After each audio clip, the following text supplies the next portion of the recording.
Welcome back to episode 261 of the Hockey Cards Gongshow podcast. My name is Josh. I'm here with Phil. I'm here with the one, the only Baba Louie. It's your friendly neighborhood hockey-loving goofballs. Welcome to the Gong Show. Ooh. Is that new? I love that. It's not new. Maybe only have used it like once or twice. You know, we got it all in like song mode, which I do have songs in the can. I just don't know if I want to do one every episode. I'm really excited about the next one. We'll do that one. I'm excited to hear it, Josh. Is it hard rock or soft, touchy-feely? No, it's more of a rock song. I'm on a rock song vibe. So good. Stay that way. Yeah. Is it cold in you? Increase too. I like all types of music, so we'll mix that up too. Phil, is it cold in your house? Or I love the look. Very like Russian babushka of you or whatever. Yeah, it's I'm not sure. A Canadian winter hat? I don't know. Is that like a torque or whatever you call them? Toque? Yeah, I don't think the thing can. Oh yeah, I can't focus. So look, I'm focused, but as soon as I put the hat on, I can't focus. So we're just gonna keep this on permanently. Okay. Fantastic. It's Kohl's. It's Hasselhoff's. I took it from. Nice. It's pretty amazing. You good? Yeah, I'm pretty good. How are you guys doing? It's hump day. Had a pretty productive day today. I'd still like to get more done, but there's always tomorrow. Yeah. You need to come work with us, dude. If I see another tree to cut down, I'm gonna lose my mind. No, I don't want to cut trees down right now. I don't want to cut trees down again this summer. I don't want to. Yeah, I want to just hire more stronger young men to do it for me. I'll take a little bit of a hit in the money. We're cutting trees down for one of the cities, and it's in front of one of the colleges, and I think it was supposed to be like 21 ash trees we were taking down, and I think we're up to like 35. Wow. You guys still going on the ash, eh? Yeah, we got rid of most of them. We just went hard for a couple years there, and well, once in a while something pops up, something missed, but my whole street has lost its trees. I lost my 2 front yard trees are dead for the emerald ash borer or whatever they call it. The city's marked them to come take them down. So welcome to your Tree Talk leader, the Tree Gong Show podcast. Yeah, we don't talk about work here at podcast. Let's go. Yeah, we're supposed to have fun. This is hockey. Yeah. Let's go. Shrubs and bushes and coniferous honeysuckles. Bah! Oh, God. All right. Before we get started, just a very quick reminder that this show, the Hockey Cards Gongshow podcast, is a Patreon podcast. That means we rely on the support of listeners like yourself to help us cover our show expenses, produce more, and what we hope to be better hockey card content, and fun initiatives in a small way to grow the hockey hobby. You can join our $2.99 support level tier on Patreon. It's as little as $5 a month. You also get access to the Gong Show Discord. Oh, and speaking of our songs, due to popular request, I did create a Gong Show radio channel in Discord that I posted all the songs to. So if you like, or most of them anyways, the songs, you can check them out there. We also do fun stuff like 5K Challenge, Fantasy Hockey, which will be very appropriate for today's show, and a bunch of other cool stuff. And you get to meet great people and develop a lot of good friends. It's pretty awesome. It's very easy to support us. All you got to do is go to our website, hockeycardsgongshow.com. It's funny, you know, Phil. Yeah. Was it 2 days ago you asked if we have a website? I think, wasn't that yesterday? Yesterday. Yeah. It just once again proves you pay zero attention to your own show that you're on. Well, to my defense, you've never said, Phil, I need you to go to the website. When would I Google Hockey Cards Gong Show, a website? But not only every time we do a show, we say, like, to become a patron, go to our website, hockeycardsgongshow.com. Louis shows the picture of it on the screen, too, and you still didn't know we had a website. Okay. Well, I'll make you feel better right now. Let's go. Oh, that's a great website. I think it looks really good. Great. Well, if you went there, you would notice that there's a Become a Patron link at the top of the page, or you can just go to Patreon website directly, patreon.com, search for Hockey Cards Gong Show. We put a link in the show description, both podcast apps and YouTube, and our Instagram and TikTok profiles too.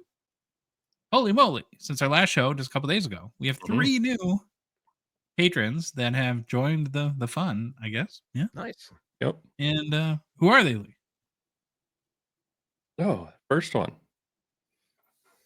R6? O-6.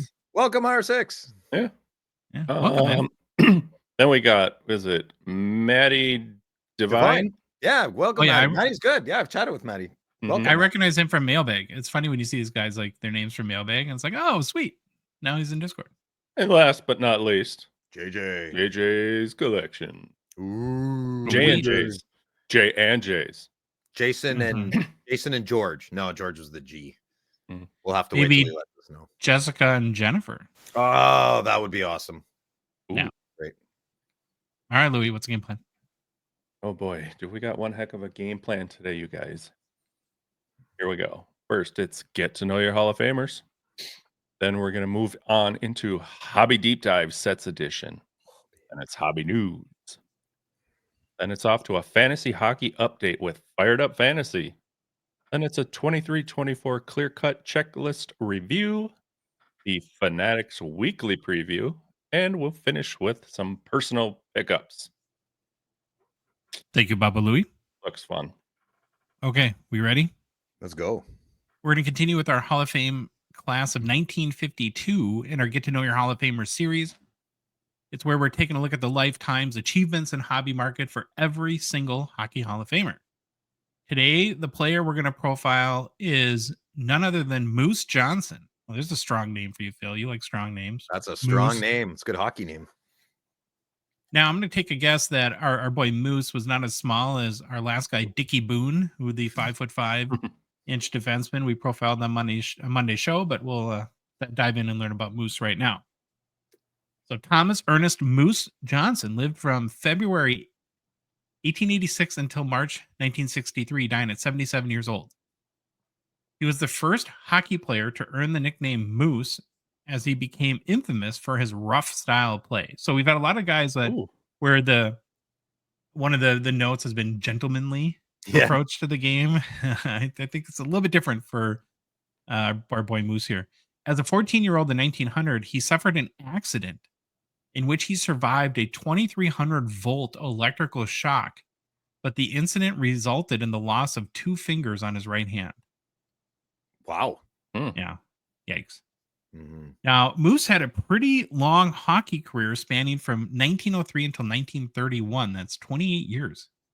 He played organized hockey.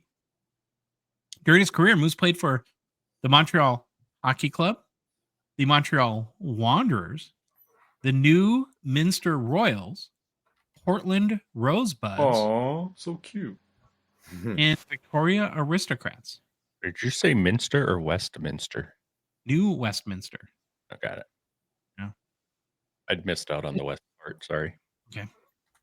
Johnson played both left wing and defense during his career.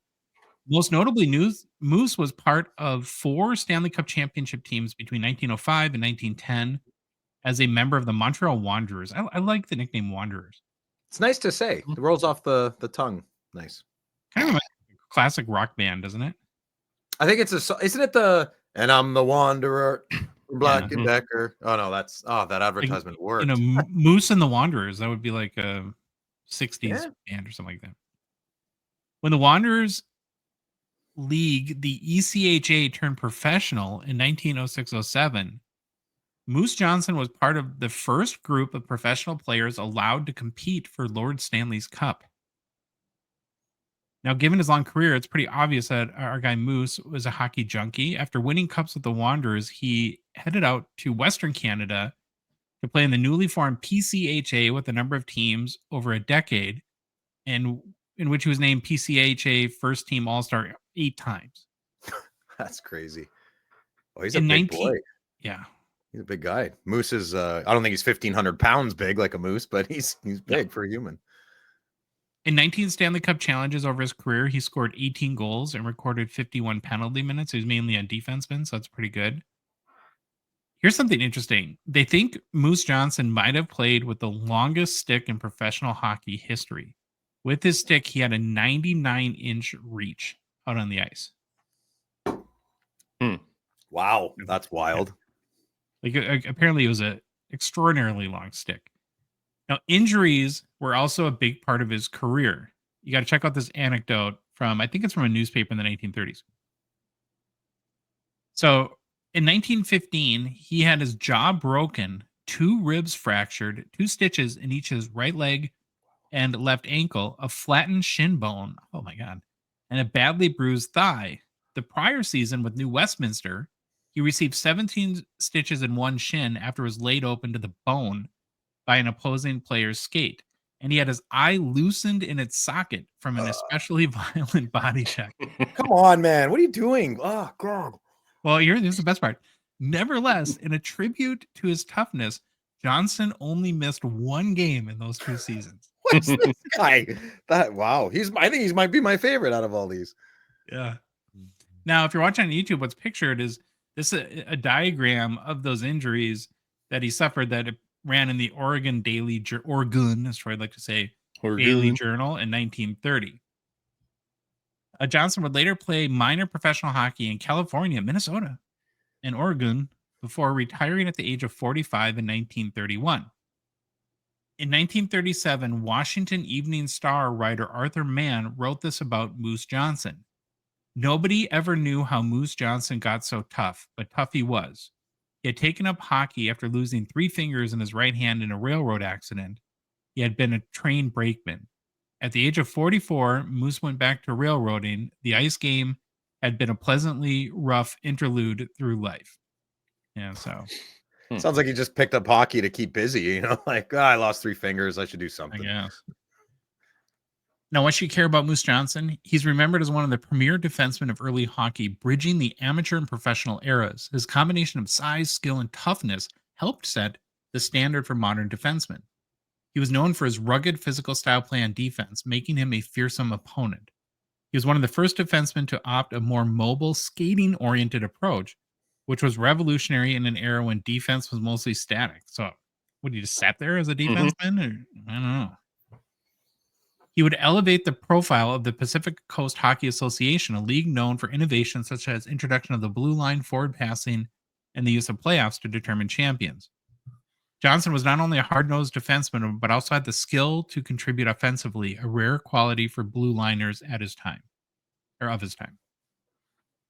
Okay, let's look at his hobby market. Now, here we have a case where another early pioneer in the game of hockey actually does have playing days hockey cards. So this is exciting. There you go. No cardophilium, Phil. Cardophilium.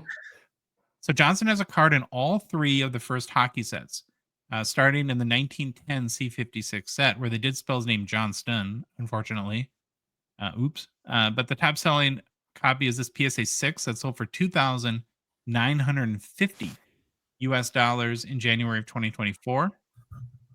He also has a card in the following set, the 1911 C55 set, a PSA 7.5 sold for $1,525 in October 2013.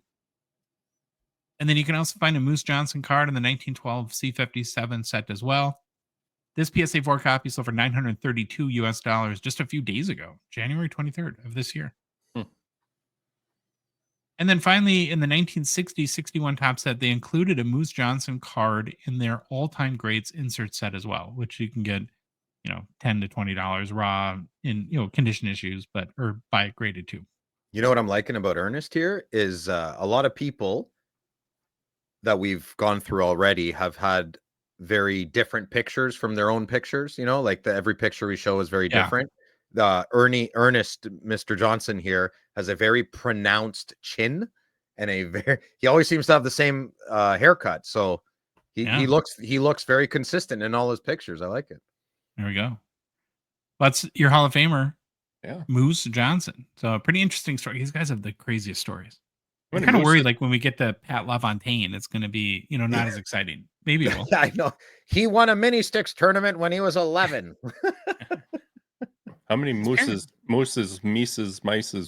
we got in the NHL? I can only think of 2 right now, but anybody else with the nickname Moose? With the nickname Moose.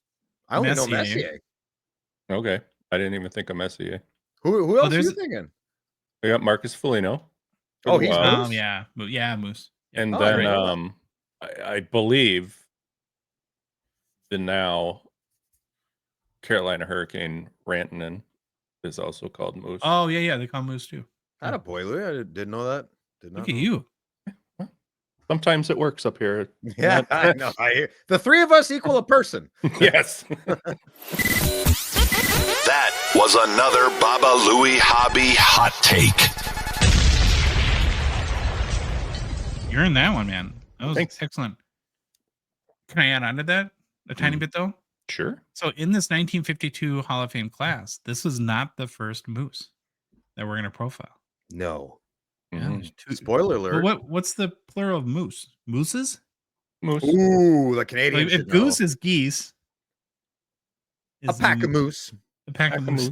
I don't know. You see a moose run, man. I don't know if you should, but they're scary. They're beautiful animals. I mean, it's moose and deer, no matter how many. Okay. Nice. Thanks, Luke. Jeez, man. Jeez. You're on fire. Right. When you throw a bucket of water in you. When I lived in Banff, when I lived in Banff, there was a lot of elk. And I didn't think, I thought, I'm like, oh, elk, deer, whatever. No. Elk are closer to moose than you think. So, yeah, they're humongous. I lived in Banff for 6 months. Yeah, when I was 18. Okay. Yeah. Did you ever live in Guelph? No, I didn't. Have you ever lived in Minnetonka? We can't afford to. Don't have that payroll for that. Yeah. That's like where you see the $20 million houses, dude.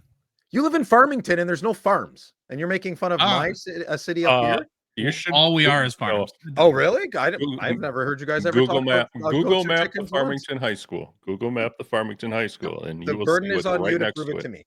There's nothing better than when the kids were a little younger, playing out in the fields in front of the school, and all you could smell is manure, and hear all night long. You know, that's not that bad of a word. Manure. You got ma, and then you got newer, but you put them together and you think of poop, right?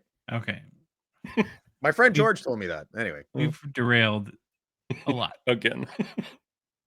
We're going to move on to Hobby Deep Dive Sets Edition. We're back for another thrilling edition where we throw up interesting sets for vote, and you, the good listener, get to decide which one we do a deep dive on. Before we get into this week's option and choices for Hobby Deep Dive, let's do a quick recap of what we've done so far. We've done Allure 16-bit, Atomic Refractors, a Jambalaya from 08, Upper Deck Game Jersey, Crosby Tribute from 2009, 96 Run for the Cup, 2004 Young Guns Legends, 2014-15 Seismic Gold, 15-16 Young Guns Acetate, 15-16 The Show. Second to last one was 1998 Upper Deck Choice Star Quest. And then we did Phil's most beloved O-Pee-Chee Chrome Blast from the Past from 1998. Forever grateful. Yeah. It was very emotional. It was. But okay, let's get out of the past and get in the moment and look at this week's potential deep dive. Now, we wanted you guys to ultimately pick the set we deep dive today. So that meant another Gongshow hobby poll had to be constructed. We had to do it. And these are your four choices, or were your four choices for this week's set deep dive. 1997 Pinnacle Zenith Z Gold, 2024 Upper Deck Holotypes, 2023 Allure Doubloons, and 2001 Topps Chrome Refractors. Okay, Phil, which one do you think won? I know I want the Refractors to win, but if I had to pick, what was the second one again? The Holotypes? Holotypes. You know what? I think the hobby might have picked Holotypes. I think. Really? I know they love their Refractors though too, so it's either 2 or 4. All right. Well, based on your vote by Instagram poll, here's the results for this week's deep dive. Troy, drumroll. Oh, Louis. Oh, it's a Zenith. It's all right. Oh no, too early. Nice. Okay. That's only the ones watching will know. Oh, yes. All right. Well, it was actually Topps Chrome Refractors 2001. Nice. And that had 32% of the vote. 1997 Pinnacle Zenith Z Gold had 30%. 2024 Upper Deck Holotypes had 17%, and then Doubloons 21%. It was very close. Mm-hmm. Like, I wanted to get started on research a little bit early, and I couldn't. I had to wait it out because at one point it was tied with 2 hours left or something like that. I like the way they think. I'd have taken either one of those two. Okay. I like all 4 of those are great. Yep. Well, that makes this week's set deep dive the 2001 Topps Chrome Refractors. The 2 refractor sets in 2001 Topps Chrome are both parallels of the base set. The checklist mirror the 182 cards that are in the base set. The base refractors came in 1 in every 6 packs. And the checklist does include a couple of key rookies. You know, this is not like a big rookie set. You have Pavel Datsyuk, who's pictured as probably the biggest one. And then Ilya Kovalchuk would be, I think, the other most notable rookie. But while there's only a couple kind of key rookie chases, the set is loaded with vets. I'm going to go through just some of them, and it's a long list. So you have Mario Lemieux. Ever heard of him, Phil? Yeah, Ole Lefse. Mm-hmm. Ole Lefse. Steve Yzerman, Martin Brodeur, Brian Leach, Pavel Bure, Timu Solane, Chris Pronger, Matt Sundin, Nicholas Lidstrom, Ziggy Palffy, Joe Sakic, Marian Hossa, Peter Bondra, Jaromir Jagr, Henrik Sedin, Patrick Waugh, Mike Modano, Baba Louie, Mike Modano, Boom. Sergei Fedorov, Mark Messier, Luke Robitaille, Roberto Luongo, Brett Hull, Peter Forsberg, Joe Thornton, Ed Belfour, Jerome McGinley, Felix Potvin, Danny Heatley, Phil, Danny Heatley, Fantastic. Danny Heatley, and Eric Lindros, and then Mika Kiprasov. Now, how's that for a checklist? Not too shabby. It's awesome. A good year of hockey, 2001. Yeah, it's like the who's who of Hall of Famers, huh? Mm-hmm. Dang. And what steals the show with the set, though, is not the regular. These regular parallels are nice, but it's the black refractors that are out of 50 that get people all up in a tizzy in this hobby, and for good reason. Now, here's a look at a Pavel Bure black refractor. Just to Whoa, what a shot! Pun intended. Oh, thank you. Now, as with the base refractors, there is a black refractor parallel for all 182 cards in the base set. So that super long list of names that I just read off, they all have a black refractor out of 50. Do we have a print run or not? I mean, or they should just short print. It says 50. Oh, I'm sorry. Thank you. Yeah. Now, these are very rare, of course, and tough cards to find, a huge hobby chase. And I think it's a combination of that monster checklist. The card design is awesome. The refracting from the Topps Chrome is amazing. And of course, being limited to just 50 copies, and here we are 24 years later, they're going to be pretty tough to get.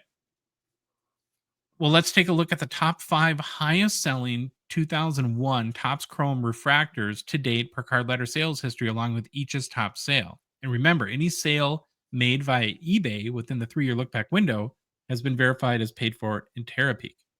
So, number 5, we have the Pavel Bure, the one we're looking at. Black refractor out of 50, PSA 9 sold for $350 US via eBay last June. Beautiful card. Number 4, the Jaromir Jagr Black Refractor out of 50 PSA 9 sold for $407 US via eBay in February 2024. At number 3, we have the Steve Yzerman Black Refractor out of 50 Raw that sold for $425 US dollars via eBay in December 2021. Number 2 is a Mario Lemieux Black Refractor PSA 9 sold for $1,403 US in March 2024 via eBay. And then number 1 is the key rookie chase, a Pavel Datsyuk rookie Black Refractor out of 50 BGS 8 sold for $3,050 US dollars via eBay in July of 2023. And the key with these cards, like where people that really collect them go nuts, is if they're centered. A lot of them are off-centered, so it's kind of like Blast from the Past, or a lot of the cards that you collect around this era, Phil. If you find one that's centered, you'll get a huge premium for it. Huge. It's in good shape otherwise.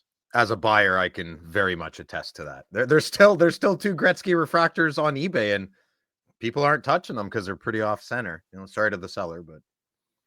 All right, well, there you go. That's a scoop on 2001 Topps Chrome Refractors. You guys a big fan of the set? Huge fan. Yeah, it's awesome. I love, man, the more I go back to Topps, I love those old cards. Joe Sakic, in the year before this, I implore the good listener to go check out the 2000 Joe Sakic Topps refractor. One of the greatest hockey cards ever. He's got the big hockey hair. Man, it's a big shot coming. Yeah, it's awesome. One of the best cards ever.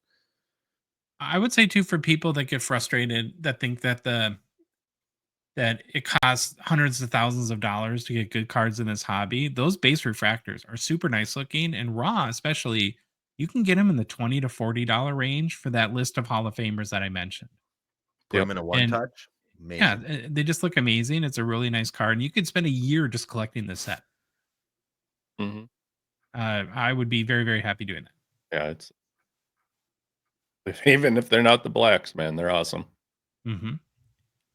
Okay, got to mention Slabshark's Gongshow partner sponsor. We're very grateful for their support of our show. The current Slabshark's weekly eBay auction ends tonight. Remember, it's over 4,000 cards up for grab, which is amazing. Head straight away, as a British like to say, to slabsharks.com, mark your favorites, and get those bids in.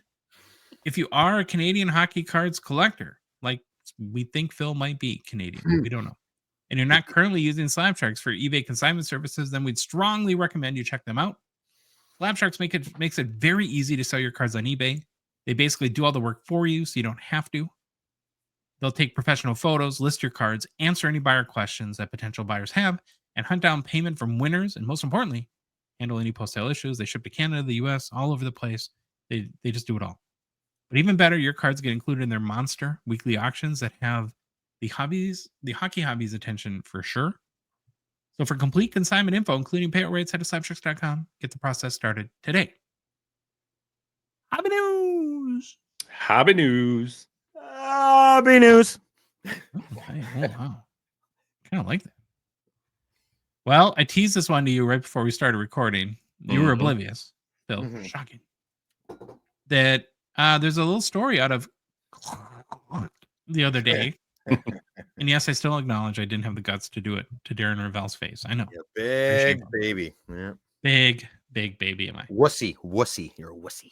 So anyways, in the Golden 100 winter auction, which is like 100 fantastic items that they put up for auction seasonally, I guess, there's a sealed box of 2,000 Pokemon Wizards of the Coast. Big fan of that set, Phil? Wizards of the Coast? Yeah, it's Wizards of Waverly Place? Is that that's a thing? That you just outed yourself for watching the Disney Channel. So I know. I don't know what that's a Disney show, right?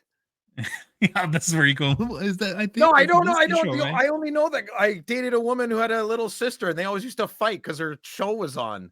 And I just remember, like, she was like 13, I guess. I hope the sister was not the one. No. Oh my goodness. Okay, let's get back to Pokemon. Okay. So again, the Golden 100 auctions are 100 elite items. They do it a few times a year, and this is going to be a pricey Pokemon box, even though we don't know what it is. Golden, though, this is where it gets juicy, guys. Took the step of having the sealed box CT scanned by Industrial Inspection and Consulting, the company at the heart of the whole CT scanning kerfuffle. What is happening? The winner of the auction will receive a letter of authenticity stating that the contents of the box are authentic. Oh, so now nice. the LOA nor any supporting documents disclose apparently the specific cards that are in the box. So I guess there's that. Now the box was scanned on January 16th, so just a couple weeks ago. And Collect was able to get a comment from Ken Golden. Here's what Kenny Boy had to say. Golden is testing the service with the Pokemon box. This is an effort to ensure the integrity of the sealed Pokemon product we're selling, and Golden has not yet used the service for anything else. Then he went on to say, depending on client feedback, we may expand the use of the service, but we explicitly will not receive any details or information on what is or could be inside. We will only ensure the original seals and has not been tampered with. This is all in service of trust and authenticity for our clients. In addition, Collect got confirmation from Industrial Inspection and Consulting General Manager Keith Irwin that Golden has no knowledge of the box's contents and that the services were only used for authentication.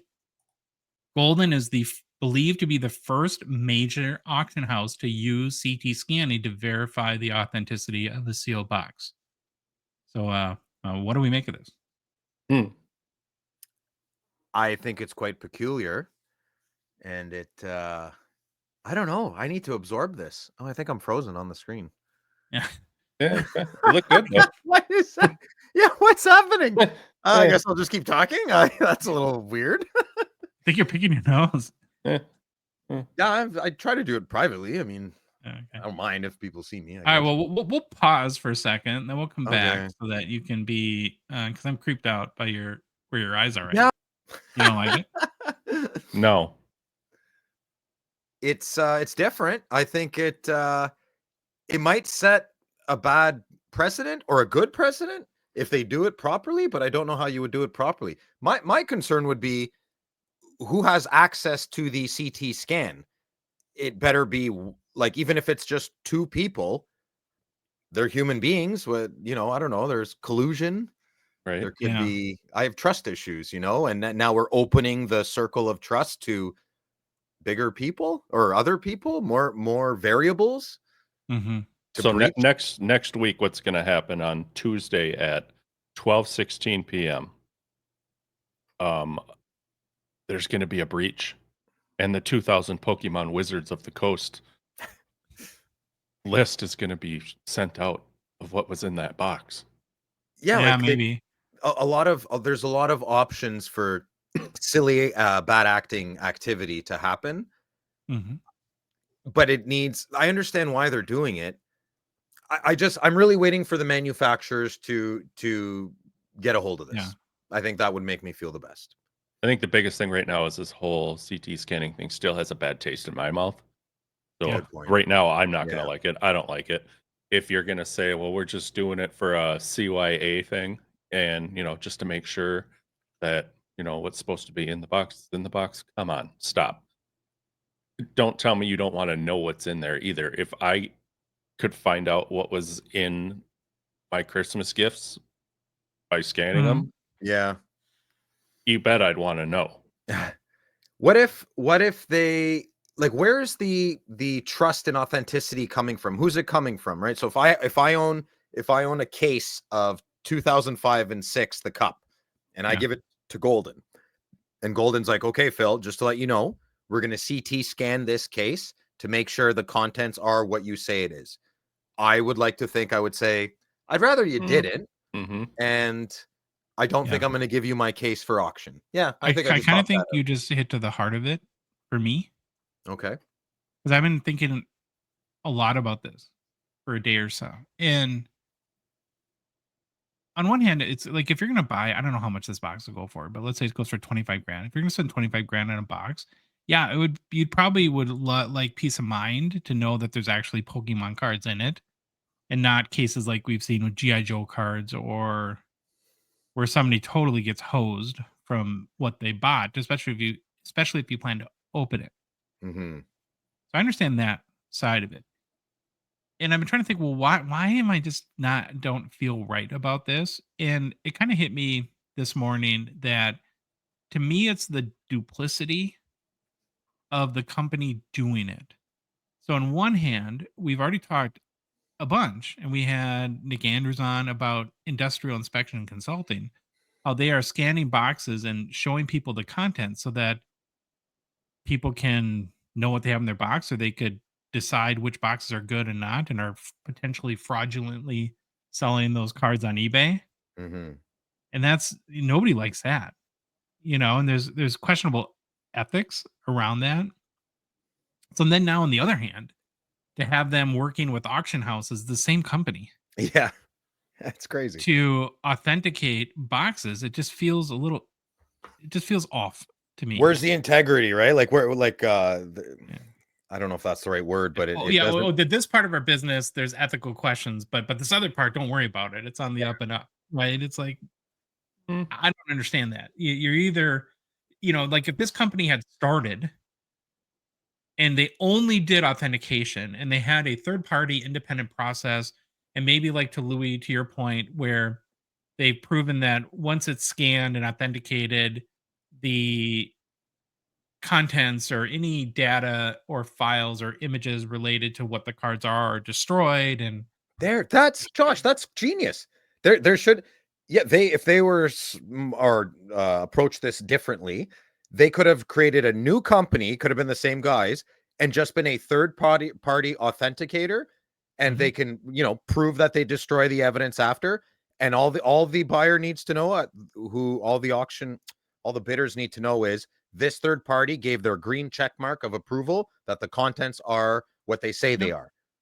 Yep. You know what? That would have a much more positive approach to the situation, I think. Even then, I'd be like, "Ugh." But it's much better.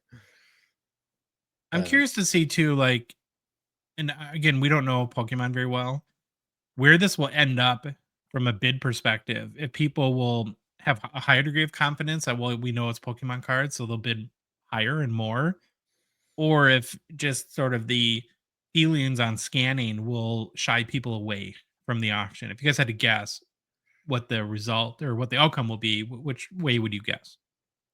I think don't underestimate the TCG community. If this was a hockey box, I would strongly lean to that we wouldn't like it. Mm-hmm. Yeah, I think the TCG folks might just go crazy and plow through the whole thing and be like, whatever. I don't know. I don't know. I'm just talking smack. Yeah. I have no idea. I can't No. answer you. I wasn't listening to your question. I was trying to look up box prices of this thing. Oh, Do you think it'll oh, affect the price, Louis? Like, do you think it'll affect the bidding of this box? Would it be a bit more now that we know it's legit, or a little less that it's like been kind of scam. flagged in the bathroom, as they say? I I don't know if it's gonna be more. It shouldn't be more. No. You should have taken it in as legit first. You Mm-hmm. know what this scares me a little bit? Let's say it's 10 years down the road and this type of practice becomes community kosher. I feel like there would be a situation somewhere, somehow, where somebody bought like a $10,000 box. He's going to open it in front of a lot of people. And there's like 2 or 3 people in the room that already know what the box is in. And keep in mind, this is 10 years from now. And a guy just like pats you on the back and says, you're going to be really happy when you open that. Right. Just the fact that someone else on planet Earth knows what's Yeah. in my box is that takes away the bit of the joy. It's You like know? Totally does. that's like me telling you, "Hey guys, I bought a case of the cup and I can't tell you what box, but there's a banger in there. So Yeah, that one of you guys sucks. buying one is a box is gonna, or a tin is gonna, And I'm Yeah. scared it'll catch on. Josh, you always say humans are predictable, right? Mm-hmm. Bah, bah, right? We get used to something, right? Like it becomes normal. I I just don't like that. my biggest thing is they're not using it to see what's inside it. Yeah. Humans are, other than predictable, we can't not know. I don't think Sure. so. I Can call BS. can I share with you guys a story that I wish I had the detail. I remember the details because it was a number of months ago. There's a video that I'm sure I could find in a few minutes of, and this is a basketball card story. Some really rich collector who has a big social media presence bought a, I believe it was like 2003-04 exquisite basketball box, and that would have the LeBron rookies in it. Ooh, And let's just say he paid somewhere in the range of like 80 to $100,000 for the box, right? Because somewhere okay. around there. And he's on his private jet. So yeah, it's like, sure. And he opened the box with a bunch of people around him, and people had their cameras open. They recorded it. Yeah. In the box were like 2006 and 7 exquisite base cards. So there's Ouch. that side of, so everything you said, Louis, is true, and I agree with, but there's that side of it too. And before you spend $100,000 on a box, it would be really good to know that it was a real box of that year too. Because no matter how rich you are, losing 100 grand like that would hurt. Okay, yeah. If I have 100 grand, yeah, maybe I'll spend 3,000 to have them scan the box to make sure I'm not out anything. But come But on. he had already bought the box from someone, right? And so, like, Sure. in theory, if the box had a letter of, I'm not advocating for this. I'm playing devil's advocate to Hmm. examine all sides of the argument here.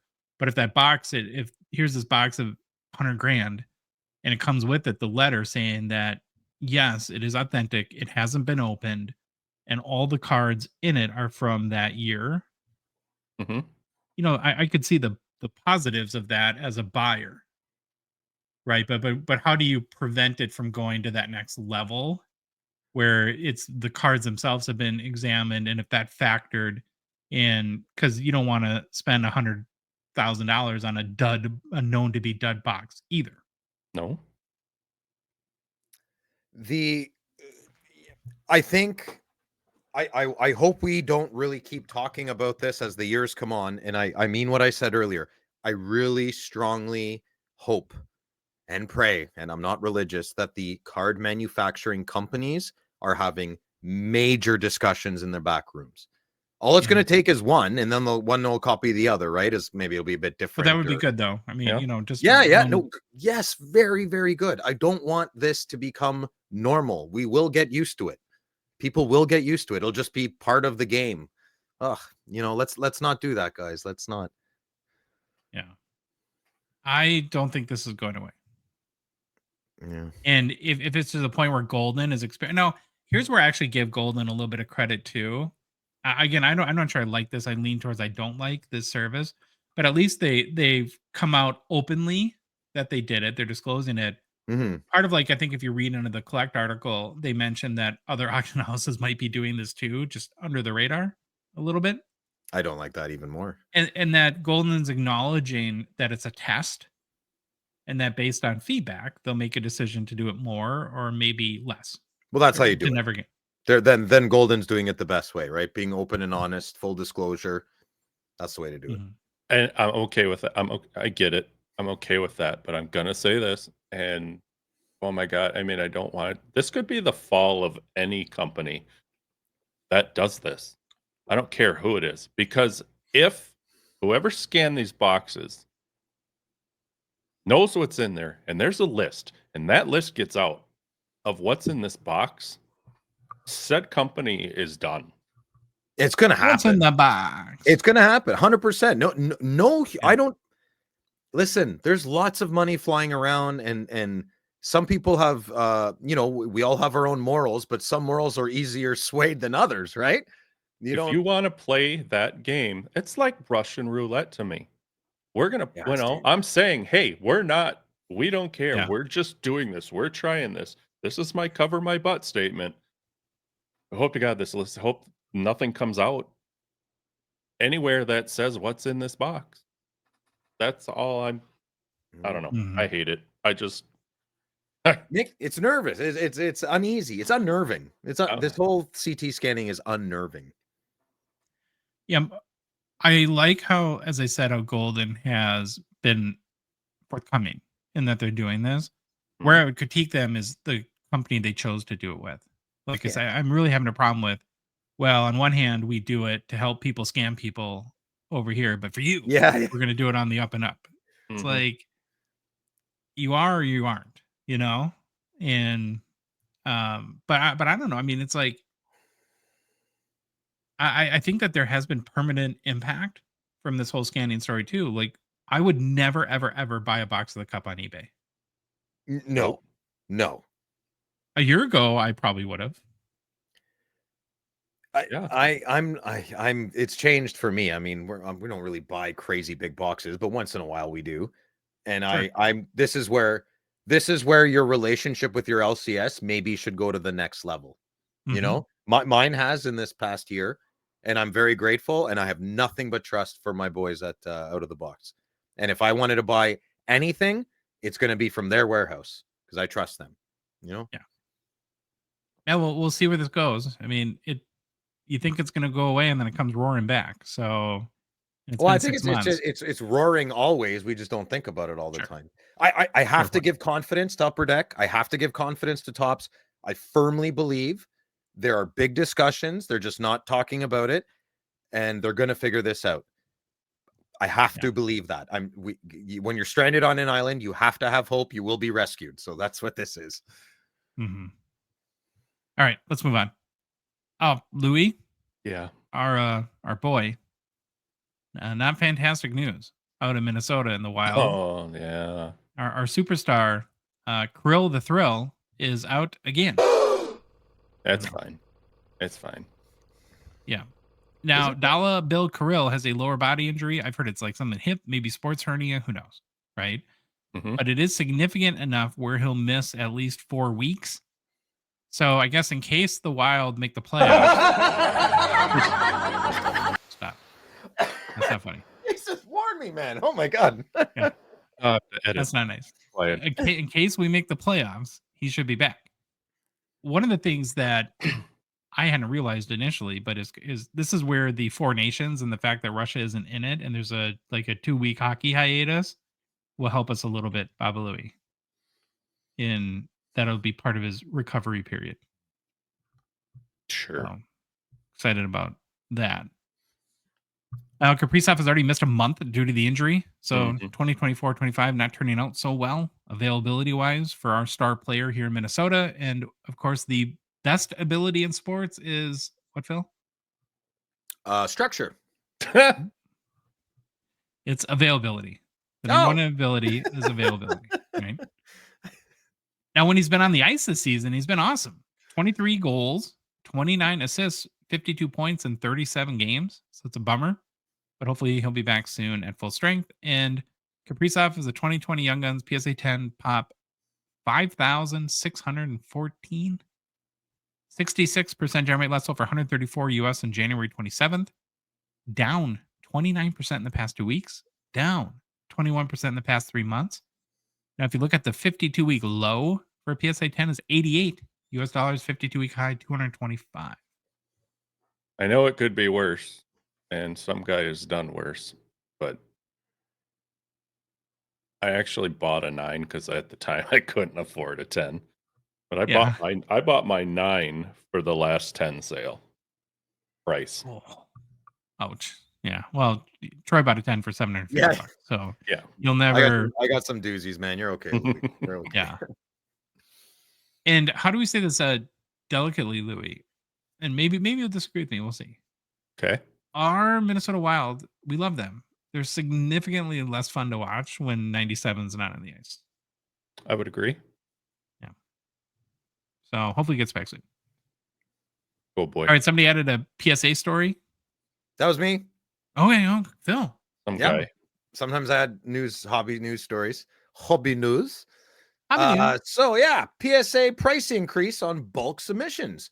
So in typical Gong Show fashion, we're a little late to this news, but I shall present it now based on my research of the saying, better late than never.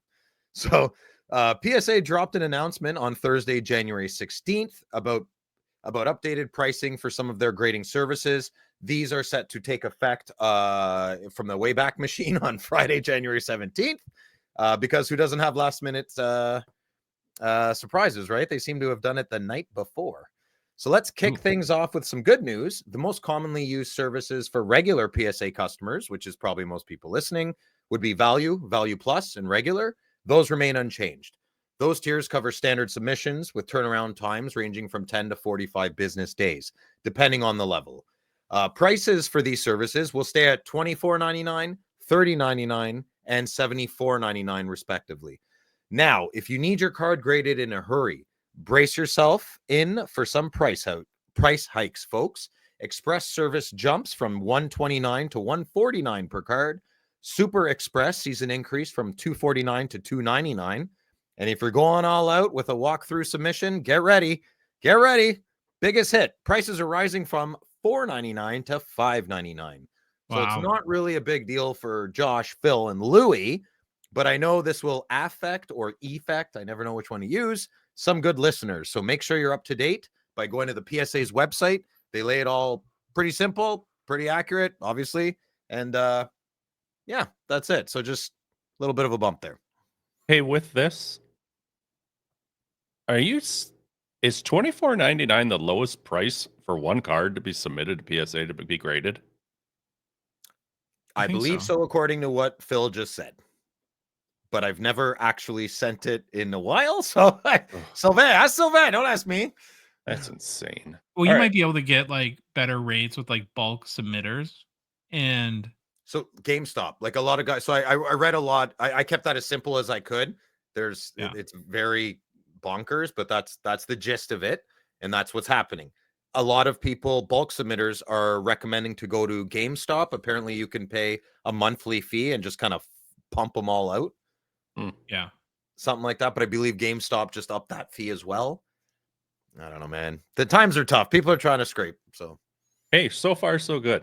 I usually don't buy boxes, and I don't submit cards to grading, so I'm good.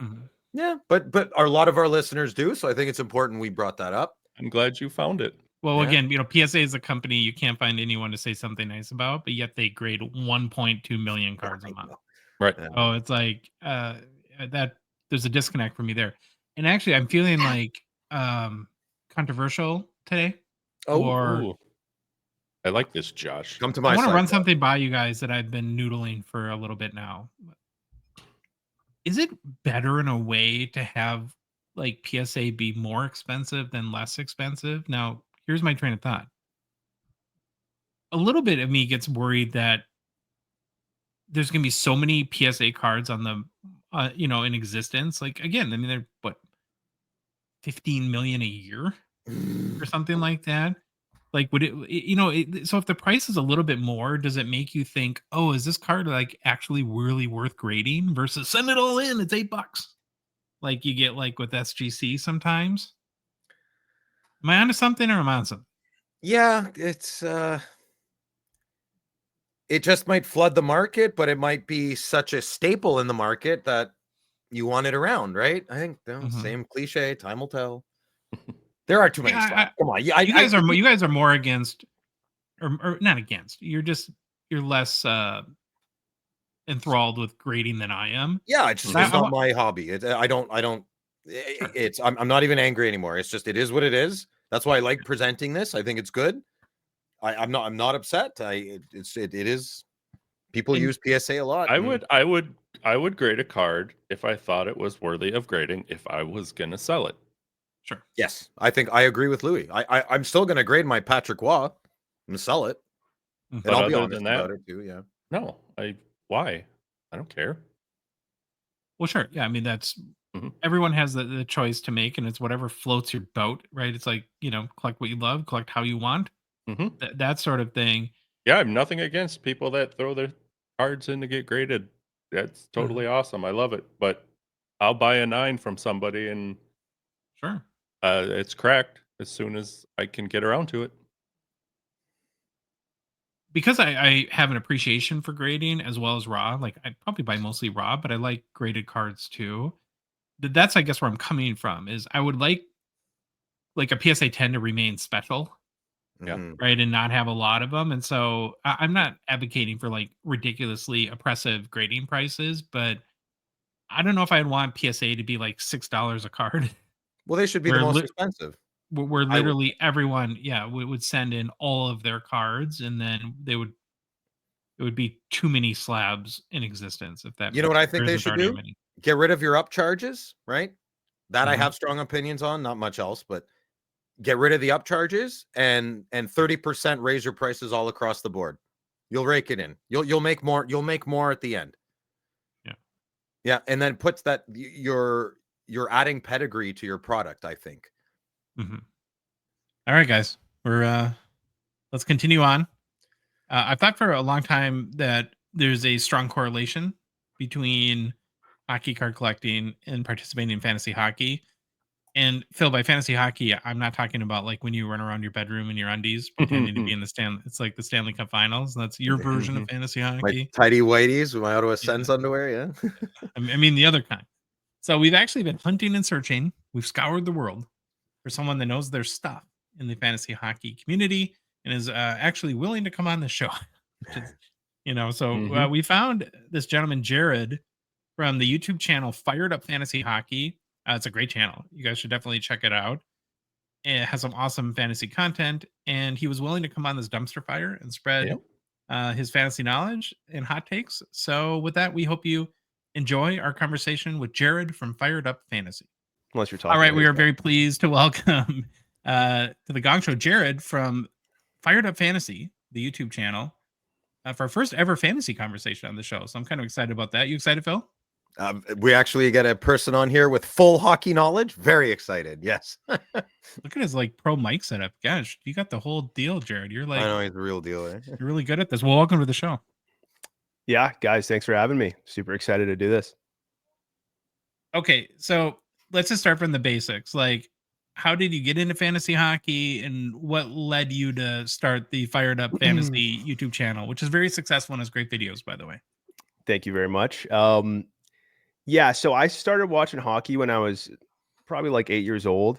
I played a lot of NHL 06 on my GameCube, and I really liked the Canucks logo, so I became a huge Canucks fan. And that led to several years of disappointment, culminating with the Stanley Cup final loss. I was like 11 years old, bawling my eyes out. And I think I watched hockey for maybe like 2 more years, and then I sort of just stopped watching it, got more into basketball, became a huge Toronto Raptors fan. And I didn't really watch hockey for like 7 years until COVID. My buddies were like, we do a fantasy hockey league every year. Do you want to come on? Do you want to do it with us? And I was like, sure. And, immediately I became obsessed, like sending trade requests at 3 a.m, sending them paragraphs about why you should trade for this player, totally BSing them about the value of certain players, trying to swindle a deal. And I just quickly realized that I love doing this. It's my passion. And, 2 years later, I liked watching YouTube, and I was like, oh, there's a niche here that I can fill. It is niche, but, there's not a lot of competition. And the first video I posted got like 3,000 views. I was like, okay. Wow. I was like, that is crazy. Because there weren't too many fantasy hockey YouTubers at the time, and there still really isn't because it's so niche. And then from there, I was like, I'm going to start doing this, try to make it a business, try to make some money while also doing the thing that I love doing. So, yeah, that's pretty much it. That very similar to our story, because still isn't really a lot of fantasy hockey, or not fantasy, but hockey card collecting shows or podcasts. And so, but it's a niche we love too. And sure, it's a teeny tiny the size of basketball, baseball, football, but there are advantages to that, right? Because you're not entering a crowded pool, so to speak, is that you got, a lot of room to kind of get the word out. Were you nervous like when you hit upload on that first video? Yeah, I'm gonna ask. Yeah, it's so funny. Looking back, I think some of the older videos I enlisted just because I thought they were so bad. Like the music was way too loud. I would read off a script, like I'd write like paragraphs of a script because I was just like, I need to make sure I do this. Like now I have a webcam set up and everything's like very like streamlined. It's very like convenient now. But back then I had used my sister's DSLR camera, and it would shut off after every 10 minutes of recording and only had an hour and a half of recording, and I would record for so long because I kept messing up the script. So it was terrible. Now it's a little more natural. I'm like, okay, I'm just going to speak my mind. Obviously there's some edits involved and stuff, but yeah, I mean, there was definitely some nerves, but once you kind of start doing it, you just start to feel more comfortable. So yeah, that's pretty much it. Has fantasy hockey grown since the pandemic, much like sports card collecting has? That's a hard question to answer. I think hockey hasn't really grown as a sport. And I think because of that, fantasy hockey maybe hasn't grown. But I do think, gambling's becoming more prevalent. And I do think there's a cross there with fantasy hockey. So maybe I don't have the statistics. I do think there are ways to grow fantasy hockey. Like I do these drafts called best ball drafts. It's on different platforms where basically you have like 5,000 people draft before the season, and then the top prize is like 50K to the top. It's just like total fantasy points. Wow. So no roster management. I think that's the future of fantasy hockey. And you see that with fantasy football, like on Underdog, it's like $2 million to the first place prize for the NFL prizes. Wow. That's sort of the vision that I have for fantasy sports in general. And I think that's a good way to grow hockey because, it's very easy. Like it can be, I'm sure you mentioned it, Josh, like you do your draft and then you just don't pay attention to it because it's a lot of work. Like it is truly a lot of work to make ads. You have to change your roster every night. Like I do fantasy football. I love fantasy football. And I do think it is a little more fun to do because you just set your lineups weekly and then you watch the games on Sunday. But, fantasy hockey, you got to do so much research. There's all these things you have to know, ads. In my leagues, you have 5 ads per week. You got to make sure you, roster your players. It's very tough. So that's why it's kind of hard to grow, I would say, because there is a lot of work that you got to put into it. When you said you don't have to manage the roster, you think that's the future. So do you just draft at the beginning of the year and that's your team and you worry about injuries and whatnot, or? So the platform that I'm sponsored by, I won't mention them here because I'm sure you guys have your own sponsors, but basically on the platform. Go ahead, man. It's go ahead. Okay. Yeah. It's Drafters Fantasy Sports. Okay. And basically how it works is you can draft up to 150 teams. Wait, so what? There aren't 150 teams. No, I understand. You have your own fantasy team. So there's 5, like for the contest that happened this year, it grew from the year prior. It was only 2,000 entrants. For this one, it was 5,000. So that means 5,000 teams, fantasy teams are drafted, but each person could do up to $150 drafts if they choose. So it's $11 per draft. I did about 115 this year. You're crazy. Oh, you fit right in. This is great. Yeah. So I love it, man. Like I follow every night. I'm checking to see where the standings are. Yeah. I don't think I'm going to win, but I got 2 teams in the top 50 out of 5,000, and I think 5 teams in the top 100 right That's now. pretty good, So man. That's pretty good. Yeah. I made some mistakes, a lot of lessons learned, but yeah, I think that's sort of where fantasy hockey is going. People's attention spans are shorter. It's easier to just draft your team, no roster management, just see how they do throughout the year. Gives you we do pedigree, something too. really similar to what you're talking about every year in our Discord for people that are part of our community. We do what's called the 5K challenge, where you get $5,000 of funny money and you have to buy cards, up to 10 cards based on recent comps. Louis loves it because he gets to track all of it. And it's a total pain.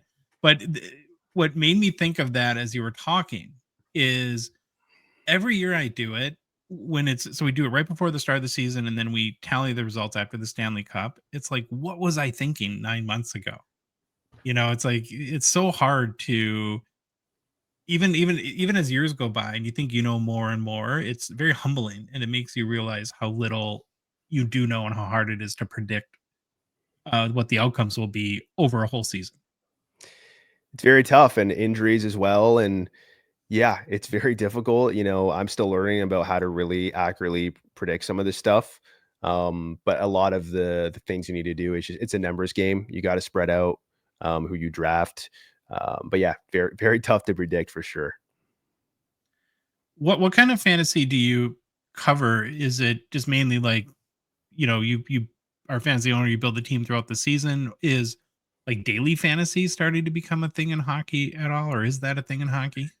Yeah, daily fantasy is a thing. I've done a couple in drafters. I think I won one of them. I think it's like $11, like 100 people do it a night. And it's popular on other platforms like DraftKings and stuff like that. I know with the NFL, it's big, right? Like I think I saw something, there was like $1 million one the other night. So there's a lot of people doing it. But in terms of what I cover, mainly I cover redraft leagues. That seems to be what's the most popular, like your home league with your friends, your colleagues, whatever. And then I'll just cover, must add players, deployment changes, buy low and sell high players, because you can trade in these leagues. But I've also been starting to do some of this drafter stuff where I'm doing live streams of the drafts, trying to give people advice. And I might lean into daily fantasy sports eventually. But yeah, I mainly cover redraft stuff. I need some explanation here. I've never done fantasy in my entire life. What's a daily fantasy? A daily fantasy is just like it would be on like a gambling app, where it's like you draft a slate, like in terms of the slate of games, like tonight there's like 10 games or something like that. Okay. And you'll be in a draft with like 6 other people, and you got to draft players for tonight's games. And then one and done. Yeah. Well, in some of these daily fantasy ones, you can do up to like 50 of them or something, depending on the platform. And then, if your team has the most total fantasy points, which is like whether, goals, assists, power play points, all that stuff, they have weighted values for each category, then you'll win like, $500, $1,000. And obviously the prizes are bigger depending on the platform. Betting is kind of like cash games, and fantasy is kind of like tournament. Is that a way to look at it, or no? Yeah, I mean, I would say like daily fantasy sports is more so on the gambling side. And then the redraft is what you do with your friends, your family members. Okay. You'll put that, like usually there's going to be a buy-in with your friends. Like, okay, we all put $50 in at the start of the year. The winner gets like 600. The second place gets 300. At the end of the year. That's at the end of the year. Okay, correct. Okay. But like daily fantasy sports is just like that night. And then best ball, what I was talking about earlier, when I did 115 of those drafts, that's the entire year. And then it has prize pools that are automatically set by the platform. Nice. Yeah. So there's a lot of different ways to play fantasy. Huh. Is there, in the redraft kind of, the friends league thing, which I think probably most of our audience does, I'll take a guess. Are there different formats that are popular? Like I've known, like in fantasy football, there's keeper leagues and snake drafts and auction drafts. Is that very similar in hockey? Yeah, it's, there is auction drafts, but I would say the most popular is just your redraft, and it's going to be either points leagues or category leagues. So a category league will be like you'll have like 9 categories, and you have to fill those categories with your players. And then you'll have a matchup per week against an opponent. And if you fill more categories than the other opponent, like out of 9 or whatever, you would win that week. And then points, it's like, okay, a goal is worth 6, an assist is worth 4. And then, whoever has the most fantasy points in that week wins that matchup. And then there's the fantasy playoffs. But hockey can be very difficult, and this is another reason why it's sort of a tough, barrier to entry. I don't know if I'm using that correct term, but because with fantasy football, it's very like streamlined, like it's half PPR, full PPR. Like everyone kind of knows like, which players are going to be good in fantasy football. Whereas like hockey, there's so many different league settings. Like so many people play drastically different league settings. Like some people include hits, some people don't include hits, and that will completely change the way you draft. Some leagues count plus minuses, some leagues don't, and that absolutely changes things too.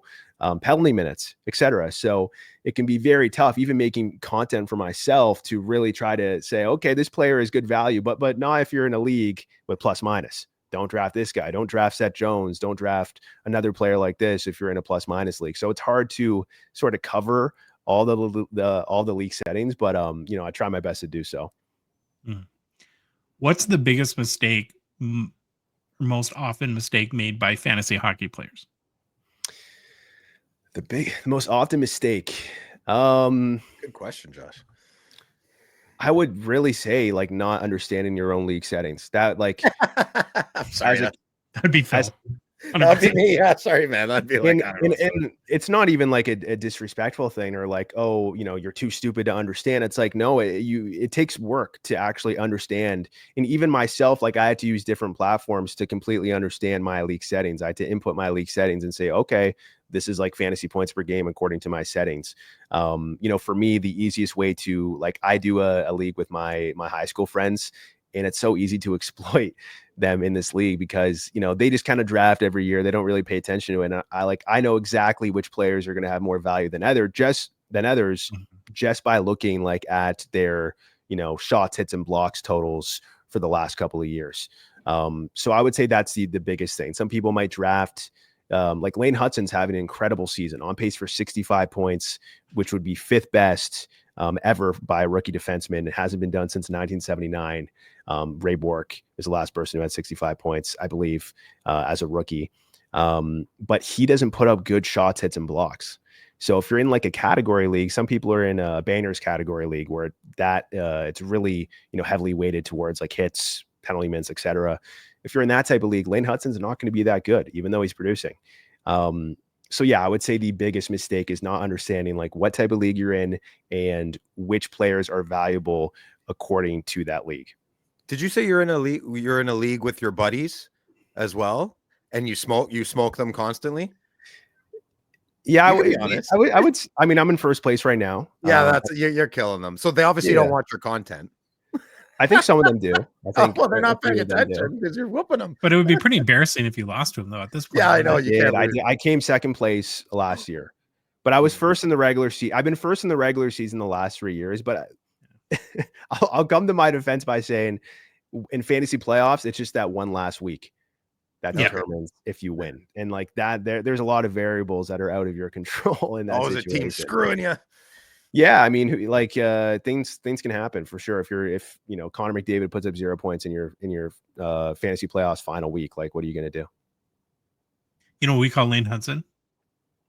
Shimmy shakes, but you got to shake your head. The head fakes per 60 numbers are insane. Yeah. Is that a fantasy stat? I just see on Twitter or X, people like making fun of Hudson, like, because Montreal Canadiens are very passionate people, and they think every player is the next, best thing since sliced bread or whatever. And they do have like extremely talented players and prospects. But it's funny, like all the hyping around Lane Hudson. It's turned out to be true, but a lot of people make fun of Canadiens fans and Lane Hudson. Yeah, most storied franchise in all of sports, though. So the last laugh is with the Quebecers. Yeah. Yeah. Okay, so have you ever collected hockey cards? Yes. I used to be a insanely passionate hockey card collector. In fact, I brought this out. Oh, he's pulling it off the shelf. Here we go. No. My dad got me this back when I was like 11 or 12, 2010, 2011. Nice. And this was. Did you open it or is it still sealed? Oh no, I wish it was still sealed. I should have started with that. I got What'd you you guys get in it, excited. man? What'd you get? I think the best card I got here was a Matt Zuccarello rookie auto patch, if that's what Nice. you call it. I'm Good learning auto. from you guys. Yeah. I had a couple others, but they weren't that good. I got a Bobby Hall. Whoa, put that up. Yeah, nice one, man. Oh, that's a good one. Yeah. That's before he was a little shaky too. That's a nice auto. Keep that one. I don't think this is worth much. The patches aren't that nice, but it was Steven Stamkos and Tavares. Johnny T. Yeah. Yeah. Those are called the jersey swatches. Got your number. Got your number is what it's called. Oh, you're saying what are they called? Jersey swatches? It's a jersey card. It's a swatch of the jersey. So there's a distinction on card memorabilia from the jersey between a patch, which is like the embroidered, fabric that goes into the logo or numbers or shoulder patch or whatever, and then just a piece of the mesh jersey. So in the hobby, the patches will have a lot more valuable, and then it's sort of like a scale on how many colors and what are called breaks, how many little intricate seams are in them. There's layers to our hobby, Jared. So yes, nerd stuff. There's levels to this. There's levels to this game, bro. Like you guys have been coming up on my feed, and I've been clicking on the videos because I'm kind of interested in getting back into it. But yeah, I mean, in terms of like, I looked up some of these cards. They're not too expensive. This one's kind of cool. Ryan McDonough. I think this is from. Oh yeah, that would be a patch. Is that a game? Is that off his real jersey, or that's not manufactured? And 50 out of 50 as well, which I think it might have more value. Read the little back paragraph and see if it says that the patch. Read the first couple sentences. Game used or not. Event worn material. Event worn, so that's not game used. What they'll do with hockey players for cards is there's like photo shoot, event worn, and then game used. So event worn means they might have him put on 25 jerseys in a 5-minute span just to say Ryan McDonough wore the jersey and then cut it up. Yeah, puts it on, takes it off, puts another one on. Yeah, and then so the most valuable would be game used because that's from a actual game used jersey of his. Where are you located, Jared? In the GTA, Ontario. Oh, okay. I'm in Ottawa, and fantasy hockey was huge like 10 years ago, and like all my poker buddies were heavily into it. Not one of them is doing it anymore. Is it still really popular where you are? Or, I mean, I guess you're involved in it. It's around you constantly. Maybe you can't give an accurate. Yeah, it's kind of hard to say, right? Like, I just know me and my friends do it, but like, yeah, like also like, in the GTA, it's very like everyone's playing hockey, right? Like I know a couple of NHLers that, grew up in my city and stuff like that. So, yeah, it's hard to say. I think the sample size would be a little bit biased in the GTA. But yeah, I used to go to I don't know if it was in Mississauga or Toronto, the Sports Expo, and I went to that. I went to that like 3 or 4 years in a row. And I met Phil Esposito. I got him to sign this card. Oh, brother, look at that card. You got that's an in-person auto you got? Yeah. Oh, nice. That's how you do it. Beautiful. Look at the pen. Yeah, such a cool card, man. And he was just the nicest guy ever. I was very nervous. Super cool. I met Jean Beliveau as well. Beauty. Wow. Yeah. Good card. You know where to put the autographs, eh? You bring your own pens, I'm assuming? I brought my own pen, but I didn't tell him where to put the autograph. I think he knew. They're pros. And then I think I met Dominic Hasek as well. Sweet. Busting out Hall of Famer in person. Oh, that's the Upper Deck French rookie too. Les Français. Yeah, so that was cool. I also met Kyle Lowry there, but I was so nervous that I don't even think I looked him in the eye. But I used to love going there, and like I think I have a couple of pucks behind me. Like I would get pucks signed. I'd buy some cards. Obviously, the most expensive ones I wouldn't be able to get. Like I always wanted to open I think it's called the Cup. Is that the most expensive one? Yep. I always wanted that, but I was like, that's way out of my budget. So it's about $1,000 US now. Yeah.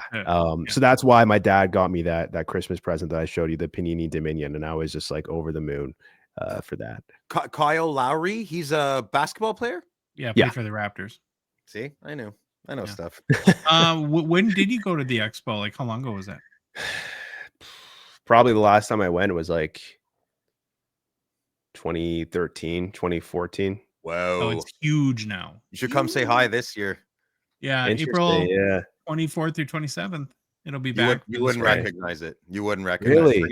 Bring your walking shoes, brother. Did they go to a new location? International Center In Mississauga, right by the airport. 3 halls. That's where I thought it was. Yeah, it's a huge place though, and like they can compartmentalize it so you can have a small footprint and then get a little bit bigger and bigger and bigger, and it's progressively grown over the last few years. Second largest card show in the world. Yeah, it was always very cool. Now I do have a lot of questions for you guys, or not too many, but just a couple because I'm very curious. Like, how did you guys get into cards? Like, how long have you been collecting cards, and how do you guys know each other? Well, Josh hit me with his car, and he asked me if I was okay, and then he drove me to the hospital. We've been friends. I married Phil's sister, and then divorced her and married her again. Get out of here! She's actually getting married in like 3 weeks, and this guy's still making marriage jokes. Wait, did you actually hit him with your car? No. Oh, we collected cards as kids, and then got back to it as adults, right? You know, kids' toys and adult toys. Took the break that most people do, like when they're obsessed with girls and, you know, high school, college sort of thing. And we met each other because we met each other at the expo. Actually, most of my hobby friends I met at the expo. It's like the most amazing place. And Phil made really funny videos that I loved. And he's loud because he calls himself the loud collector. And I heard him, and I'm like, I know who that is. And I made a beeline to him and just introduced myself and told him I loved his content. Yeah, BFFs ever since. That's awesome, man. So you guys collected when you were young. I don't want to expose your age, but I am curious. 43. Okay. How old are you, young man? I'm 25. Oh, he's a baby. I'm a baby. You're closer to my son's age.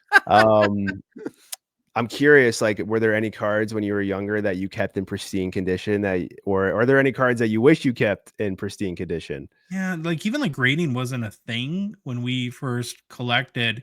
And so the funny thing is, like, you would go to a card shop and the owner would basically bamboozle you as a kid, and he would convince you that whatever card you were looking at is the most perfect mint card on earth, and it'd probably be like a PSA 7 today.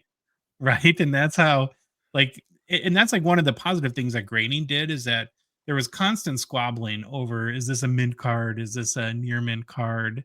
That sort of thing. And it's, you know, kind of leveled that playing field. But we were also young during the junk wax era, so it was a much different time. But we also, the cool part is we got to see the first Young Guns. That was in 1990 Upper Deck, and you had Sergei Fedorov and Pavel Bure, if you were a Vancouver Canucks fan. McGillney. And so those are kind of fun times. Yeah. Junk wax era is from 1989 to 1993 ish. You could throw 94 in, but I don't really like to, because maybe you should. I don't know, but that's what we call the junk wax era. So at our age, when our friends see us, you know, where I'm the card guy in my area of friends, and I'm sure Josh's family and friends, it's always a guy around our age that says, I know they're probably not worth a lot, but I have a bunch of cards in the basement. Do you want to? They're always 1990 Upper Deck, 1991 Score, 1992 Pro Set, and just reverse them all in there. So yeah, you get to be the bearer of bad news all the time. All the time. Well, even Phil, like, my friends don't even say, I know, my friends think that they're sitting on a gold mine. Oh, really? And I have to spend the next half hour crushing their dreams. Yeah. The reason I asked that is because I found a bunch of cards, you know, that from the no. But I done my research. Not your dad's, they're probably fine because you're your dad's age.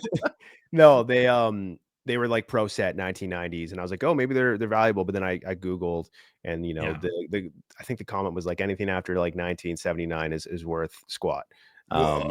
We're not nothing like that, but like in terms of some of these older cards, like they were just printed a lot, so they're not rare.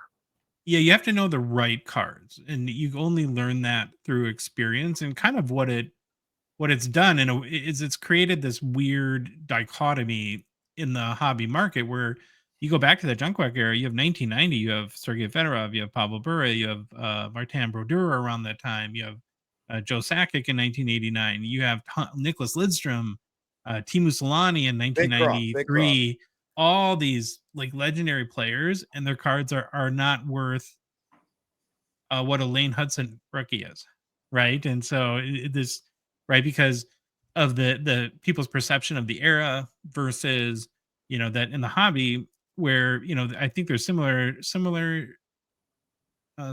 and differences between fantasy and collecting, is that like the hockey hobby very much puts a precedence on potential, where I assume in fantasy it's more on like results, right?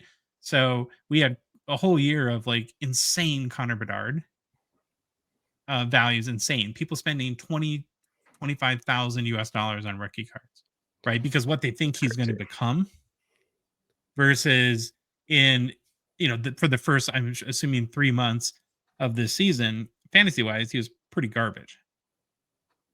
Yeah. Yeah. He's on pace for 21 goals this year. And listen, I think a lesson that I learned this year is that, I was a little bit too high on some of these younger players. It takes time, right? Like Nathan McKinnon, first couple of years wasn't very good. Sure. Jack Hughes. But back then, did they print like 1-of-1 cards ever? Was that a thing? No, even the first, like, they started to print the first serial number cards in probably like 94, 95, Right. but they didn't know it was a new thing. So a lot of them were out of like 10,000 out of 5,000. No, it's true. It's crazy. Like the Donruss Elite fills, I'm talking like yeah. Well, I got a question now, and it kind of tying the hobby into fantasy. Where did Bedard go this year in drafts? Were people kind of overvaluing him in the draft? Did you think? I was. I think on drafters he was going like in the 30s, like 35 ADP, average draft position. I drafted a good amount of them. I think like 22% of my teams have them.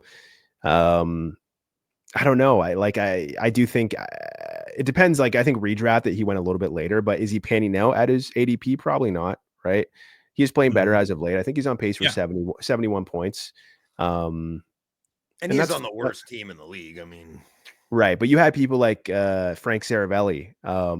That's how you pronounce his name correctly. But he was saying like, oh, Bedard could hit 100 points. And I think maybe I was eating that up a little bit. Like maybe Bedard could hit. Maybe Bedard could hit 90 Kool-Aid, points. Jared. I was drinking the Kool-Aid. I didn't expect 100 points, but I thought, okay, maybe he can hit 85 to 90 points this year. He is, based off his stats in the juniors, he is a generational prospect. And I thought maybe, Teuvo Teravainen coming in would help be the facilitator for him. Maybe Bertuzzi. I know Bertuzzi isn't the best. It looks like he skates in mud. But, I thought maybe they would improve from last year. And I think that was a reasonable expectation. But I think after, seeing what they're doing this year, it's going to be a couple of more years until Chicago is okay. And I think, until Bedard is that elite player. But who knows? Maybe next year, even with bad line mates, he'll perform. So in hockey, sorry, Josh, in hockey, we have this thing called prospecting. And what that means is you foresee a player being really good in the future. So you buy up a lot of his rookie cards. Okay. So rewind the tape 3-4 years. I don't prospect. I just kind of buy cards and I like collecting. I'm not a big seller or anything. I decided to prospect with my heart because I'm an Ottawa Senators fan. So I picked Shane Pinto. And I think Shane Pinto is he's a mini quiet, Josh. I think he's a mini Patrice Bergeron in the making. I think I know that's just don't look at him. And then so I get razzed a lot because I bought over 400. I think Pinto has potential. I do. Wait, I'm sorry to interrupt you, but I want to make sure you heard Phil's last part. He bought 400 of Shane Pinto's Young Guns cards. So my dollar card average is between like $5 and $7, and the card's worth about $2 right now. So give me something to bank on, young man. I don't know if I would have done that, but I do think that Pinto has potential, right? Like, I think some of his under the hood numbers in terms of him shooting and generating scoring chances are there. If you look at that stuff, his minutes are good though, and he hasn't really produced, right? I think the problem is he's not power play one right now. Yeah. And they run heavy usage with their first power play units. So until he can get power play one, I wouldn't be too excited about it. And I think that's going to take a trade or something, or maybe, you know, an injury, right? Maybe At Josh this point, Norris. I'm willing to. I want like Pinto and Norris for Pedersen or Miller. Like to get rid of them. You know, I mean, Pinto, he's like 6'3". Like he has big good boy, size. Like, I don't know. I think there is still potential there. So I wouldn't be too. I wouldn't give up hope. I'm not. No, it's not me. I'm just trying to get some pushback. Like they're all backing me in a corner all the time, right? But I believe in my boy Pinto. I think he's still going to be a very, and they're always bouncing him from second to third line. He's filling in roles when guys are hurt, and Green's got him up. There's no such a Swiss Army knife. Yeah, he's great.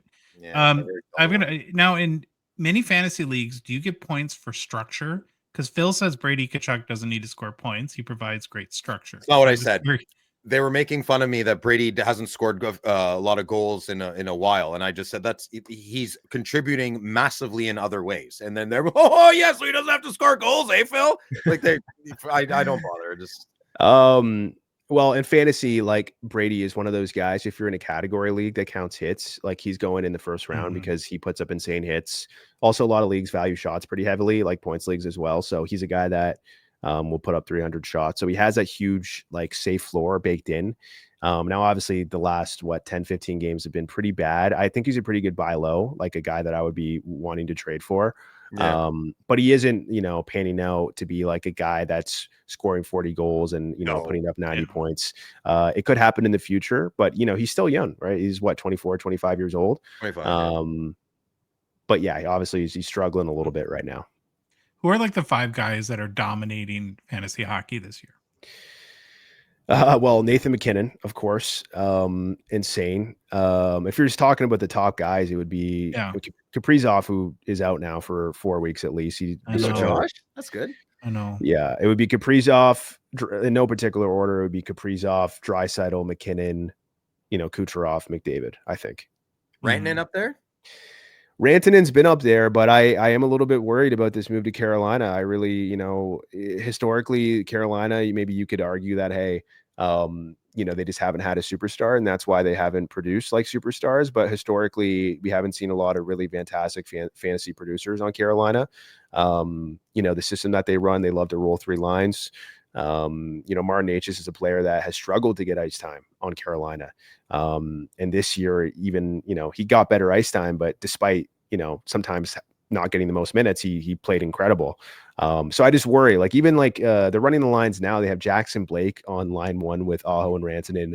They have Seth Jarvis on line 3. So they're running 3 lines, and, you're going to see Rantanen get less ice time. On Colorado, sometimes they give him from the reason why I say that is not because, he's just going to get less ice time, with Carolina. It's just the fact that Colorado runs heavy ice time for their top 6 players. Like, you'll see like Necas in his first game played 25 minutes, which was a career high.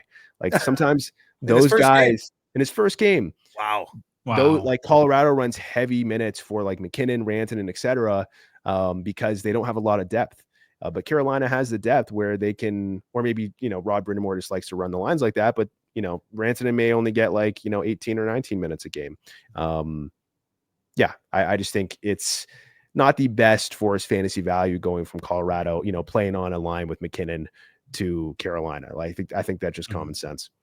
And I think this is where there's a little bit of a dichotomy and difference between fantasy and collecting. You look at a guy like Kucherov, has almost 0 hobby chase. Like, nobody cares. That's and, so weird. Yeah, and people try to theorize, well, is it the market? We call like Florida the Bermuda Triangle of the hobby, because it's very hard. A lot of it maybe comes to, like you're talking about with the Canadians earlier, and they have such a rabid fan base that any rookie comes up and people go nuts over, or for the Maple Leafs in these really strong markets where Kucherov's put up ridiculous numbers for 5 years straight, and it does nothing for his hobby market. Mikko Rantanen, very little hobby market. Actually, Nathan McKinnon, for how good of a player he is not even in the top tier.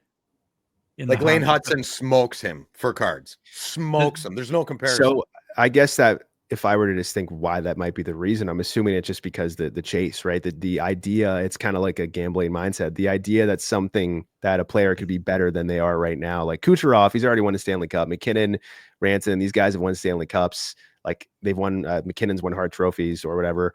I don't know if he's won a Hart trophy actually, but you know how much better. Yeah, he might win this year. But lost my train of thought. Oh well, here's first of all, I'll chime in though. Oh yeah, sorry. What I was just gonna say is that like those players, like how much better can they get, right? Like we've seen them put up insane numbers and had insane success. The biggest thing that drives collecting is something nobody understands. It's hype. Right? Connor Bedard came in, or McDavid even too. They came into the league with incredible hype, and why McDavid is probably the second or third biggest hobby star is he's been able to live up to that hype almost ever since he got into the league. Connor Bedard came into his career with 50 times the hype of Macklin Celebrini. Why? I don't know. You know, they were both amazing players Celebrini in college and Bedard in juniors. And there's really and you could make the argument that Celebrini's been better than Bedard this year. Now, Bedard's, as you've mentioned, has played a lot better in the last 3-4 weeks. But there's no comparison in that hype meter where another guy like, Matvei Michkov has a ton of hobby hype. And we're going to see when his Young Guns comes out in March in Series 2, a huge chase for that versus Cutter Gauthier, who has very little hype at this point.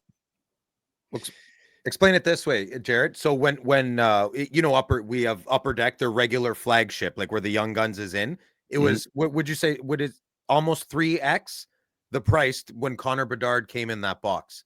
So in Canada, the box would be around $120. When the Connor Bedard rookie card was, when you were going to chase it, the box was $399. $399. So that's over 3x. Yeah. Mm-hmm. Interesting. Yeah, I mean, I think with Bedard, like there was general hype around him as a player, and I'm sure that translates to just the chase, the hobby chase. Like, has his value went down a little bit after this year? Yeah. No one cares anymore. Yeah, it took a hit. Well, I wouldn't say that. Now it's like, is the bottom in? If you're thinking of it in like a stock situation, right? Is the bottom in? I still want a nice Connor Bedard Young Gun, but I'm not. What are they? $200 now? $250? No, $550 to $600 US for PSA 10. Oh, for PSA 10, yeah. Yeah. And a lot of Upper Deck is quite a bit behind because of the pandemic still. So there's a lot of, probably a lot. There's a few of his rookie sets that haven't even come out yet, like the Cup. Yes, I wanted to ask about that. Is not out yet. Yeah, like I was looking at like what are the most expensive Upper Deck cards packs, still the cup, but I was like, where's 23-24? Why is it 22-23? Why are they years behind? That just came out because of COVID? 3 months ago. Yeah, that's because of COVID and production issues. It's a hard set like that. If you're going to spend over $1,000, Upper Deck wants to make sure you have like the best product possible, right? So they dot their I's, cross their T's. No sticker autos. The patches are all game used. It's a lot harder to put together.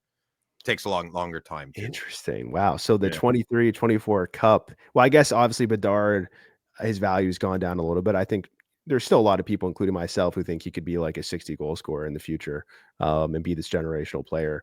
I'm sure the chase is going to be very big for the cup. It's still there, man. It's still there. People are just very strongly opinionated. We're a small community, so there's a lot of passion, right? And I'm definitely one of those. So yeah, I think go ahead. Yeah, I was just gonna say like Celebrini, Celebrini's, I think he's on pace for 72 points, which would be a pretty impressive rookie season if you're looking at the best rookie seasons ever. And he's in a better situation than Bedard. So it's like, obviously you said there's less hype. Like, is the difference between Celebrini and Bedard prices, is it still really big? No, we don't know yet with Celebrini, right? Yeah, Celebrini hasn't come out yet, but in general, there's never. Connor Bedard is the most expensive prospect in the history of the hobby. Yeah, there's no one that's even. That's it. Yeah. Yeah. So, what about Shane Pinto? Yeah, that's what I'm trying to tell everybody. Yeah, don't encourage him, Jared. No, encourage me. Encourage me. Don't encourage him. Well, speaking of like guys like Pinto, maybe. What are some names that are doing very well from a fantasy perspective this year that are not the Nathan McKinnons and Connor McDavids of the world, maybe some under the radar guys? Yeah, so one player who I've been very high on the last couple of years is Kirill Marchenko of the Columbus Blue Jackets. This one's been really interesting. I mean, he's 24 years old, and this year he's having a career year. He has 53 points in 50 games, and he is currently on pace for 86 points. That's pretty darn good. So that's one player who I'm sure like his cards have gone up in value, I would assume. Mm-hmm. Yeah, I'm looking that up right now. So just keep going and I'll let you know. I'm not good on that stuff there, Jared. Josh is your man. Yeah. I have Lane Hudson here, obviously.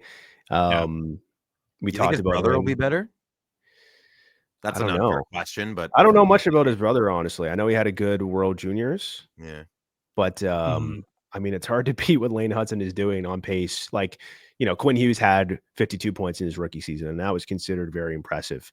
Obviously, we don't know what Hudson's going to have at the end of the year, but he's on pace for 65. Like, Makar had 50 in his first year. So, mini Bobby Orr.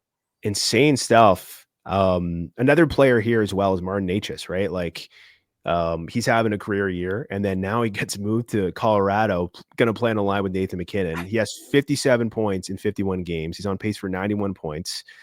And I think he can keep up that pace. Like, he's a young player that has a lot of potential, but he is kind of like older. Like, I'm curious, like he's like 25 or 26 years old. At that point, does that chase die down for a player like Necas? Like, do people still open up the like old packs to try to find rookie cards of him? Like, how does that work? I'm sure, but I don't know if it's a main thing.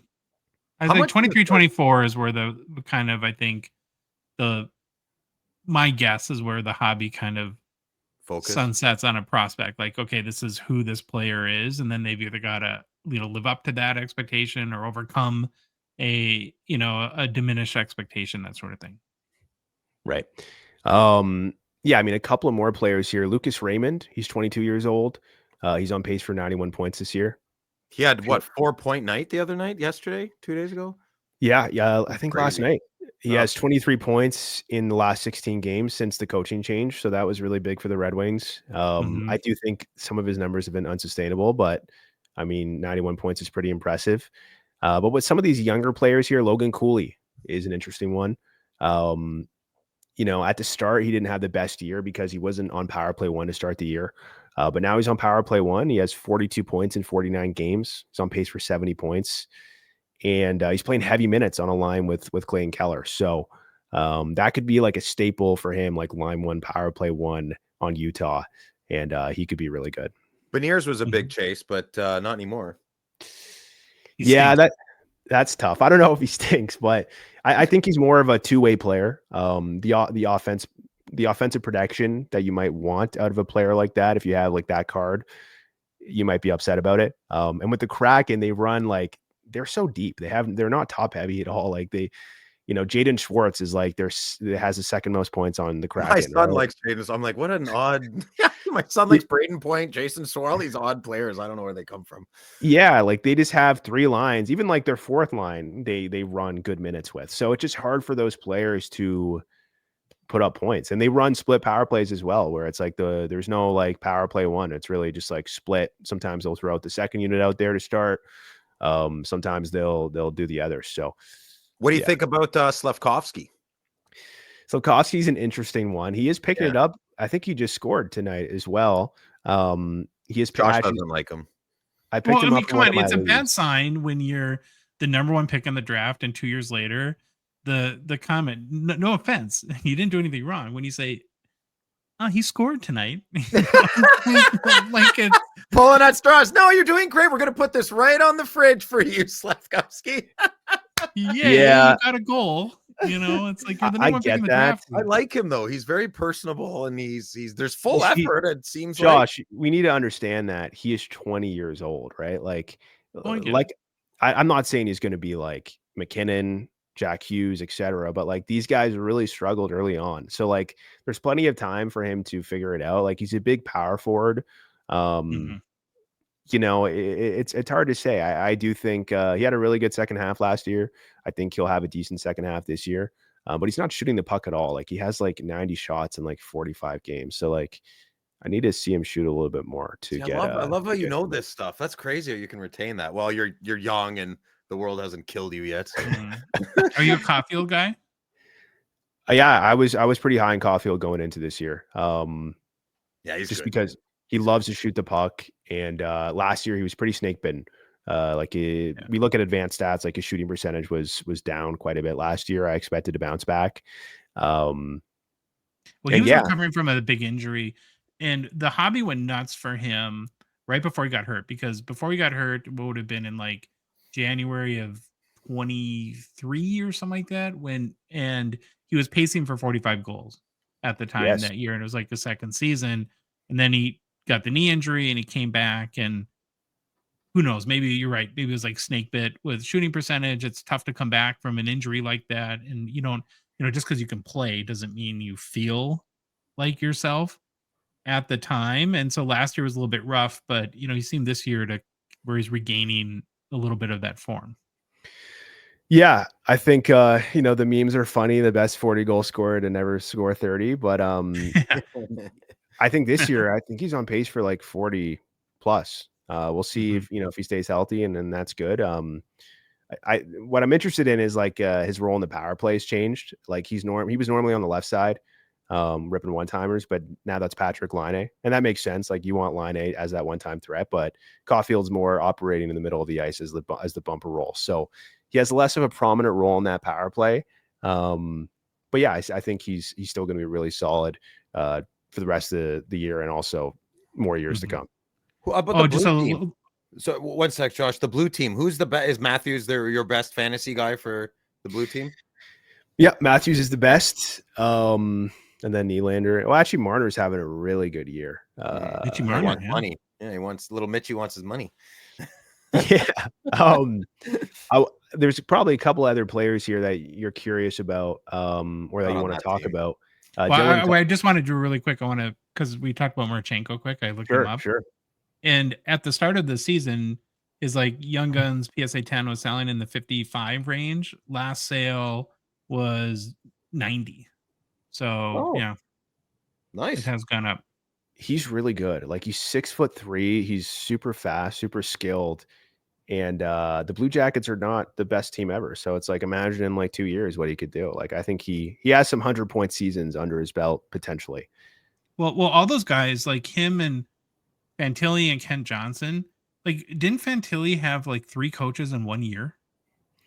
Basically with the whole Babcock situation. Thing. Yeah, how do you learn there? Like, and then I think they just had 2. It was him and then Pascal Vincent. But then he got fired after 1 season, and then Dean Evison came. Right. Yeah. Yeah. So maybe like in like a 15-month period, he had 3 coaches or something like that. Yeah, that's tough to start. That's tough to start your career with, for sure. Mm-hmm.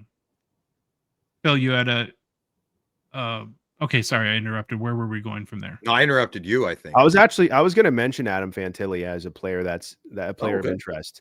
I mean, this year hasn't been like a huge breakout season for him. I think he has 28 points in 50 games. But he has, just looking at my notes here, he has 13 points in his last 12 because Sean Monahan hurt his wrist. So Fantilli's now line 1, power play 1. And I think Fantilli, that much of a difference, eh? That power play 1. You keep bringing it up. It makes all the world of a difference, I guess. It's so massive. And I've been in the trenches for my boy Timo Meier, who isn't on power play 1 on the Devils, and it's just so annoying. I drafted so much of them, and yeah, it really changes. It really can change like your total points, like 20 points just wiped out if you're not on power play 1.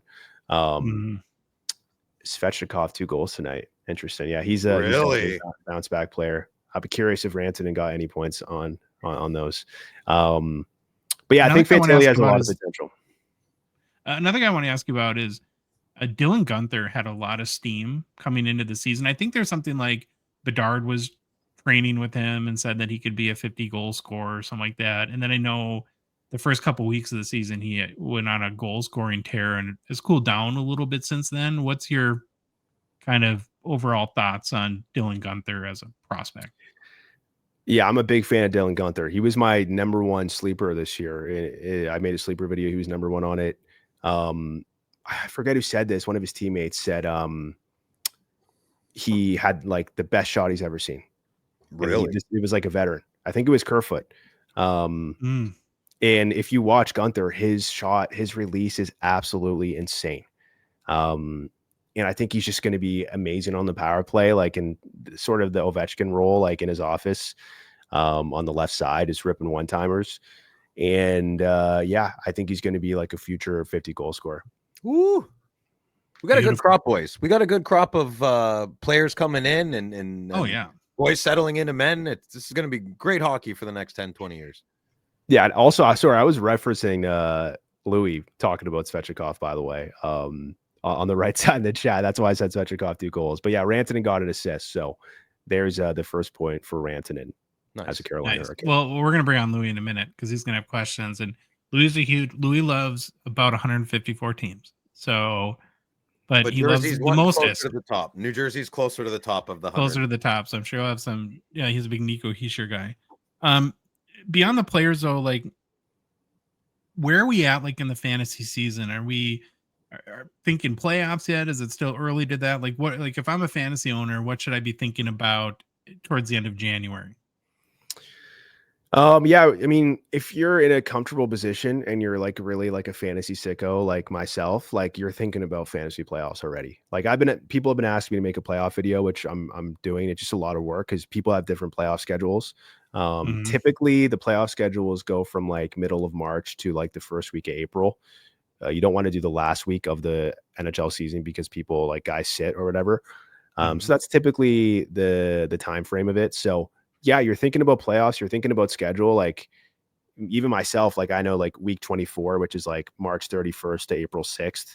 The Minnesota Wild have 4 games and all of them are on light nights. So you're going to be able to start them all for the week.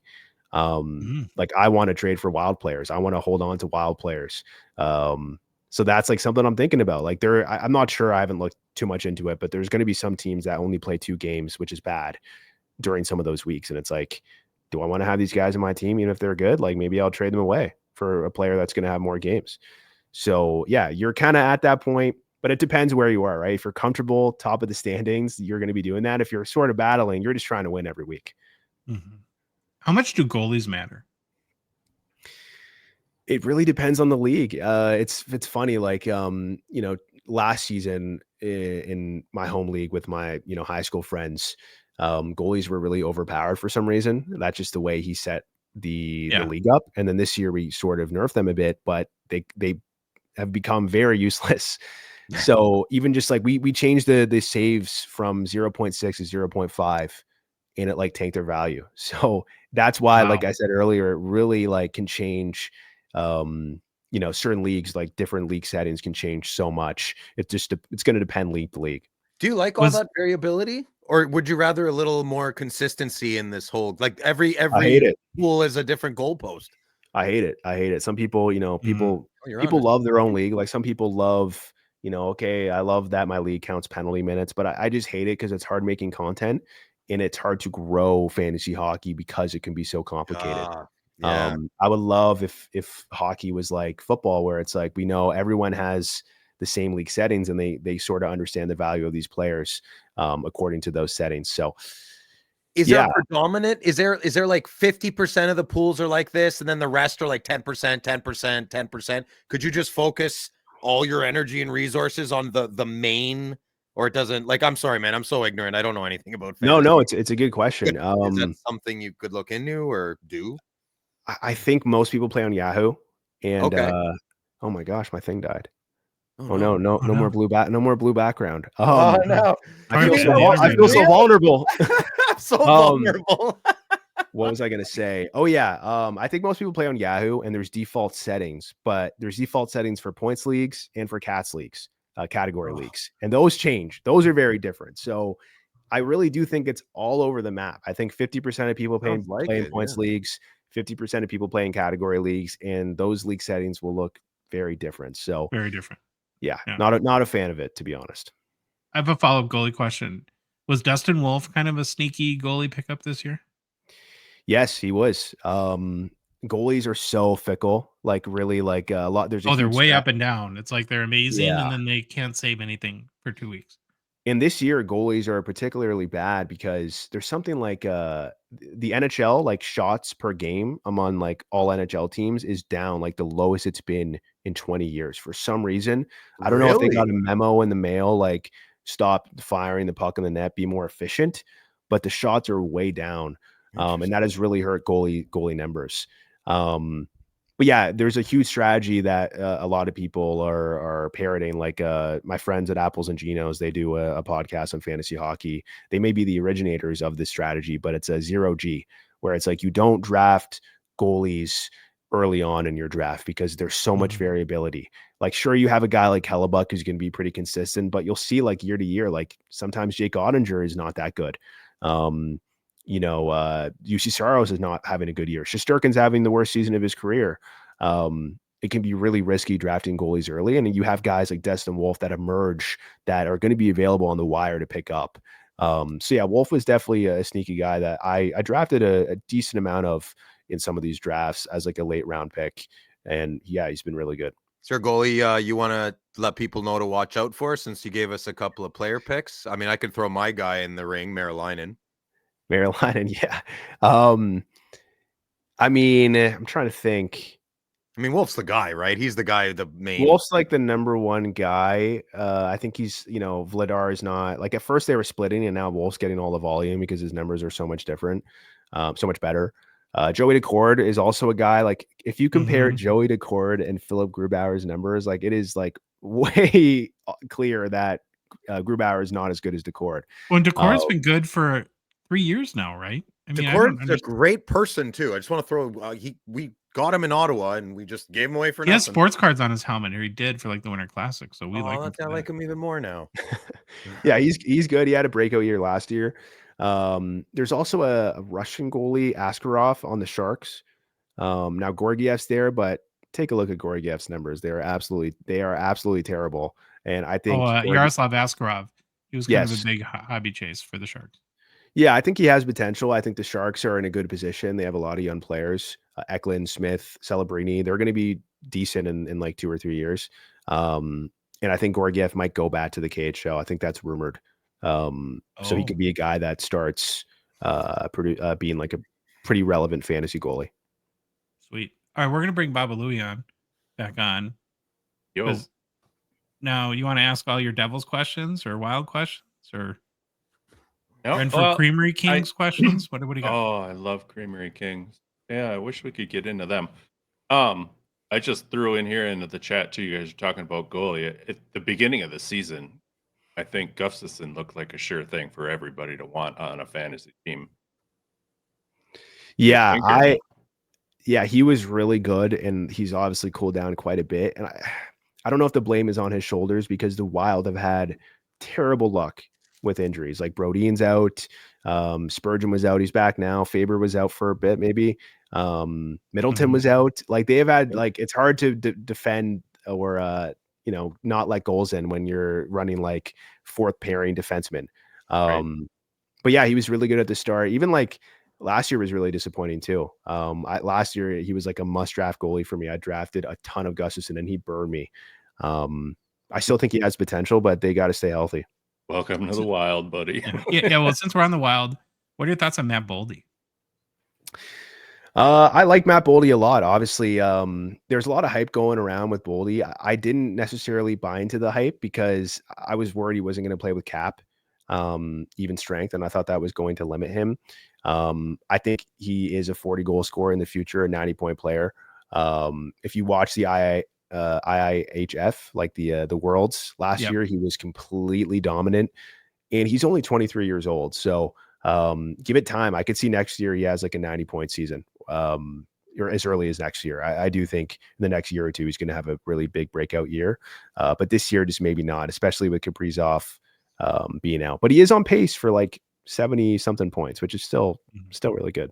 Yeah, Josh wanted to throw him out for Rantanen, so I did.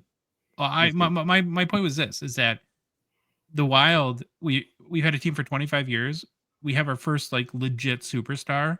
They need to pull out every punch to get him the best players possible. We can't wait. It might be another 25 years before we get a player like Kaprizov. They just don't come around. And Brandon's 28 years old. I would have traded Boldy and I said Wallstead too, because I mean, what's the point of having the best goalie prospect if you don't Not play him? Not gonna play him. You know, so I Well, don't know. you can't trade Boldy for Rantanen unless you get a commitment long term, and he probably that would doesn't have had want to to. been. Yeah, I don't know if he wants to sign in Minnesota. Probably not. No offense. Well, I got the But same problem. No one wants to sign in Ottawa, Josh. Well, that's for yeah, obvious that's even worse. Yeah, I know, totally. reasons. I'm But not yeah, agreeing with you, I think brother. Boldy's going to be really good. I do Okay. I do think that is true. I got a fantasy question here. Keep How your many clothes on. leagues? How many leagues are there? Because I mean, I've never played one or even looked into it. Are there keeper leagues for NHL stuff or not? Yeah, Really? Yeah. there are keeper leagues. I am in one right now. It just with this one you keep 3 players per season, but there's also dynasty leagues which I haven't participated in, but I am interested in them. I think that would be really fun. Where basically when you do your draft with your friends or whatever, those are your players forever. If you drop them, you can pick them back up, but like you hold on to them for the next season instead of like redraft, which is the most popular one. It's like you draft your players and then the season's over and then it's a completely new draft. You keep no players for the next year. So yeah, there are dynasty and keeper leagues. So dynasty or keeper league, would you take now? Because everybody's waiting for me to go Devils on this. Nico Hischier or Jesper Bratt? I would go with Bratt because he has more offensive potential. He sure plays really tough minutes and tough matchups, and he is very serviceable. And he is like in my opinion, like a 75 to point per game player. But I think Bratt has the potential to have like 90 point seasons. So I would go with Bratt. Hey, this just gave me an idea. We should, when we have Jarrett back, if you'd like to come back, we should do our Instagram poll questions. And then once a month, if Jared can answer these types of questions of fantasy hockey, and then we'll send them to your channel. It's a win-win. Yeah. And then if people have hockey card questions over there, be like, I don't know, go ask those Gong Show guys. They might know. That's what you say. Don't say they know. Say they might know. Yeah, I would love to come back on. Yeah, right on. I'm curious, Louis. Yeah. Are you a Devils fan and a Wild fan? I am. I'll give you the quick lowdown. When we lost the North Stars, I ended up, for whatever reason, picking up on the Devils. And so I was a Devils fan and through until, I shouldn't say until, but then we got the Wild. I couldn't drop the Devils. And so now I just follow both of them as my own, but I will first steer to the Wild, to the home team first. So don't ever get a Stanley Cup between the two because that would suck. Who's your team, Jared? I don't have a team anymore, unfortunately. Like I said, the numbers guy. Unfortunately, the numbers have consumed me, and I no longer feel any connection with the players. And I think that goes back to me being such a huge Canucks fan. And a lot of I was like a huge Canucks fan. I was in like the Canucks forums when I was like 11, 12, arguing with people all day. Yeah. And I love it. I was very connected to the Sedins, Burrows, Kessler, all these guys, and then don't watch hockey for 7 years. All of a sudden, the Canucks are a completely new team. Mm-hmm. So, and then when you're playing fantasy hockey, it's even worse because it's like I only care about the players on my team. Like I don't care. Like imagine if I was a big Canucks fan and they were playing a team that had a bunch of my fantasy players. Like I wouldn't care about the Canucks. I would want these fantasy players to pummel and destroy them. So yeah, no team, but maybe the Canucks, like a little bit. Are they a team though? Are they really a team right now? Because everything I'm hearing, it doesn't sound like they're lollipops and unicorns and sunshine and rainbows. Oh, They're doing. There's no I in team, but there is a me.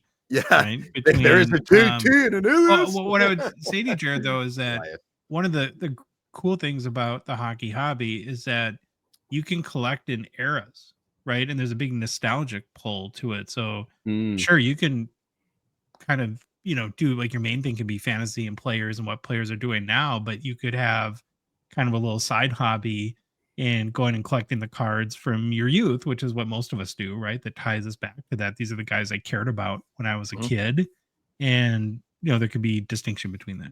They're cheaper too. You go look at Canuck cards from 10, 15 years ago. I mean, super cheap.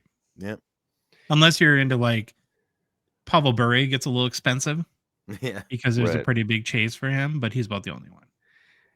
So I'm curious, like, are you guys like hardcore collectors, like you're gonna buy like the cup it's very expensive. You know, like will you guys be buying like boxes of those and like opening them? We're not really box guys. We're more like individual card guys. Singles. Saying that, I have bought a few boxes more than I normally do this past year. But we're most of us just buy our cards that we like.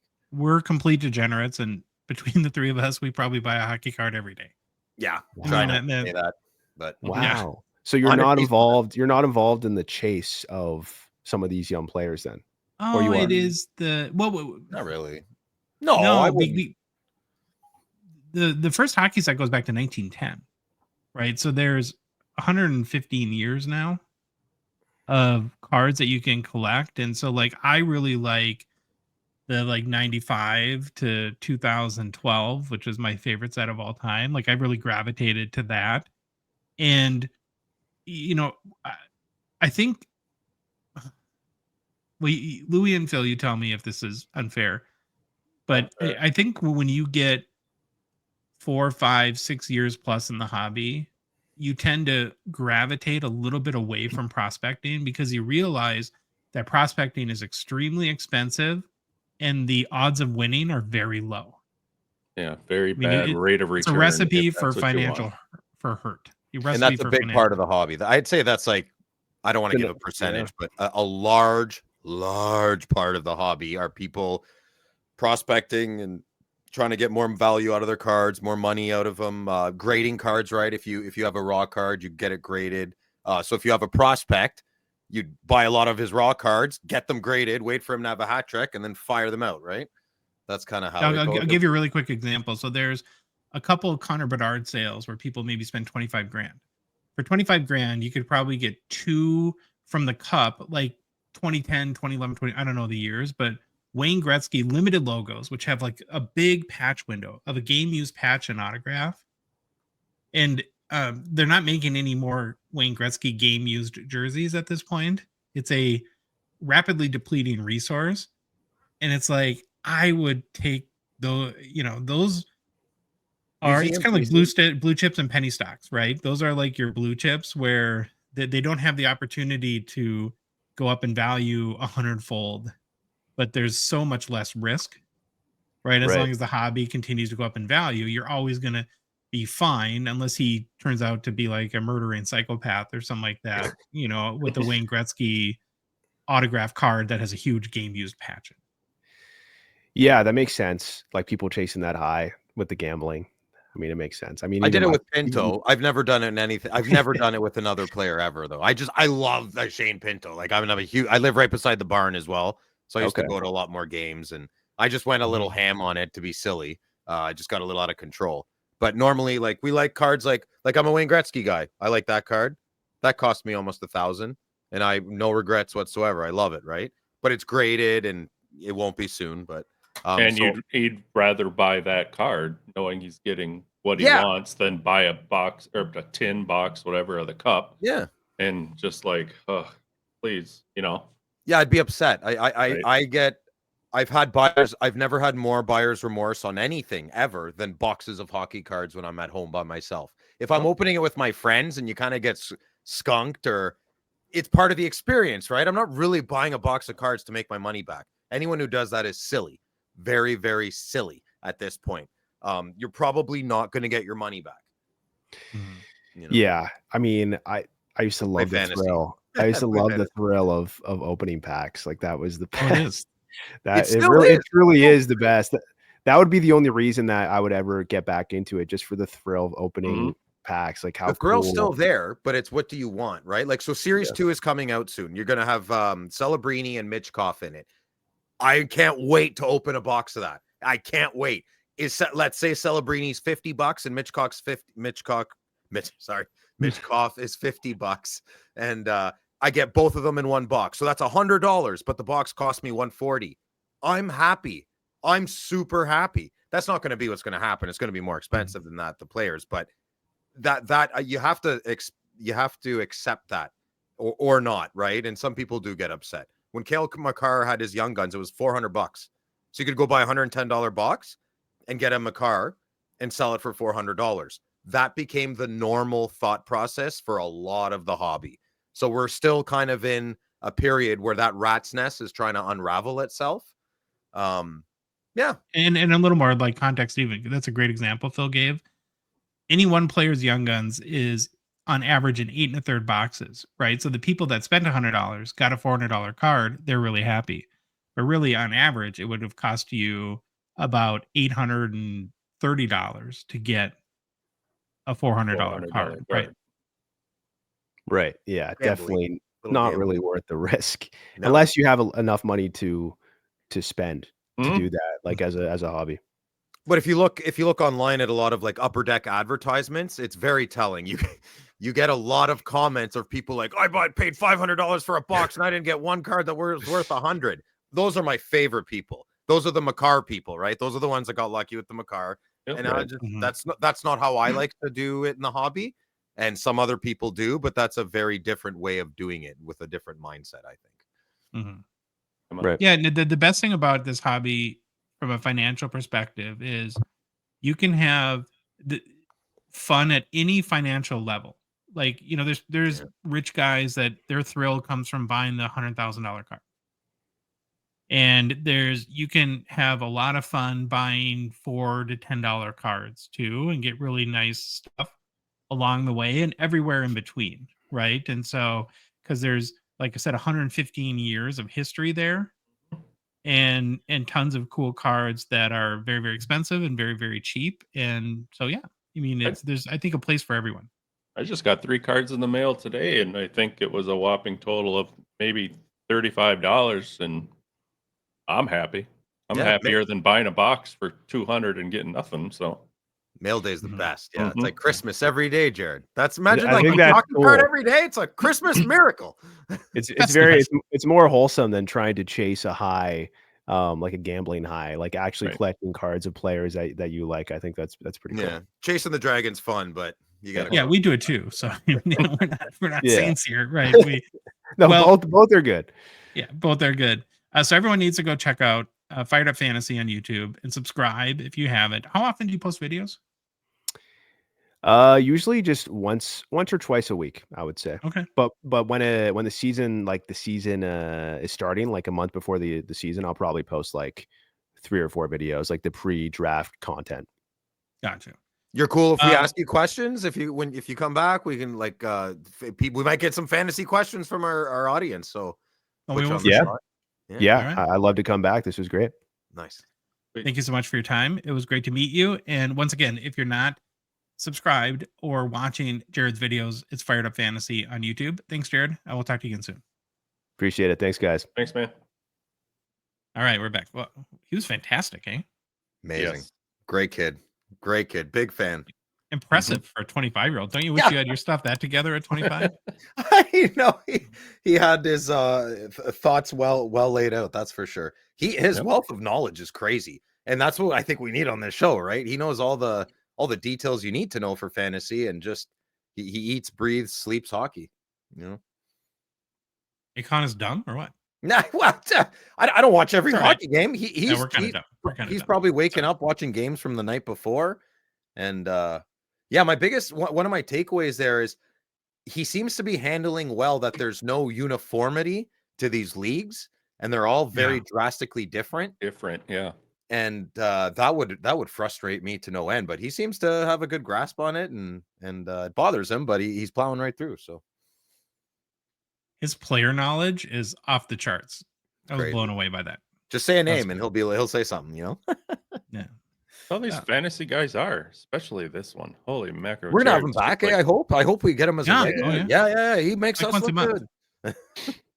But one of the things we've been trying to do is not just be so insular within the hockey hobby, take a little more hockey in general approach and invite people like in the fantasy world that come from the media world, like writers, insiders, beat writers, can read, media personalities, and have a little bit more variety because it's a gong show, right? We want it to be a little bit of a variety show. And so this is, again, part of our efforts to do that. So I really hope you enjoyed the conversation with Jared, whether you play fantasy hockey or not. I mean, I think Kirill Marchenko, right? It's like, oh, wow, I got a little interested in that. I think that was a pretty little hot tip there. Better go to ComC before this episode airs and pick me up some Marchenkos, eh? Yeah, buddy. How many hundred of Marchenko Young Guns can you buy? Yeah, I Find think I'm out. done prospecting. One and done there. One and done. It's Money hard choke. to argue. Stop it. Stop. Okay.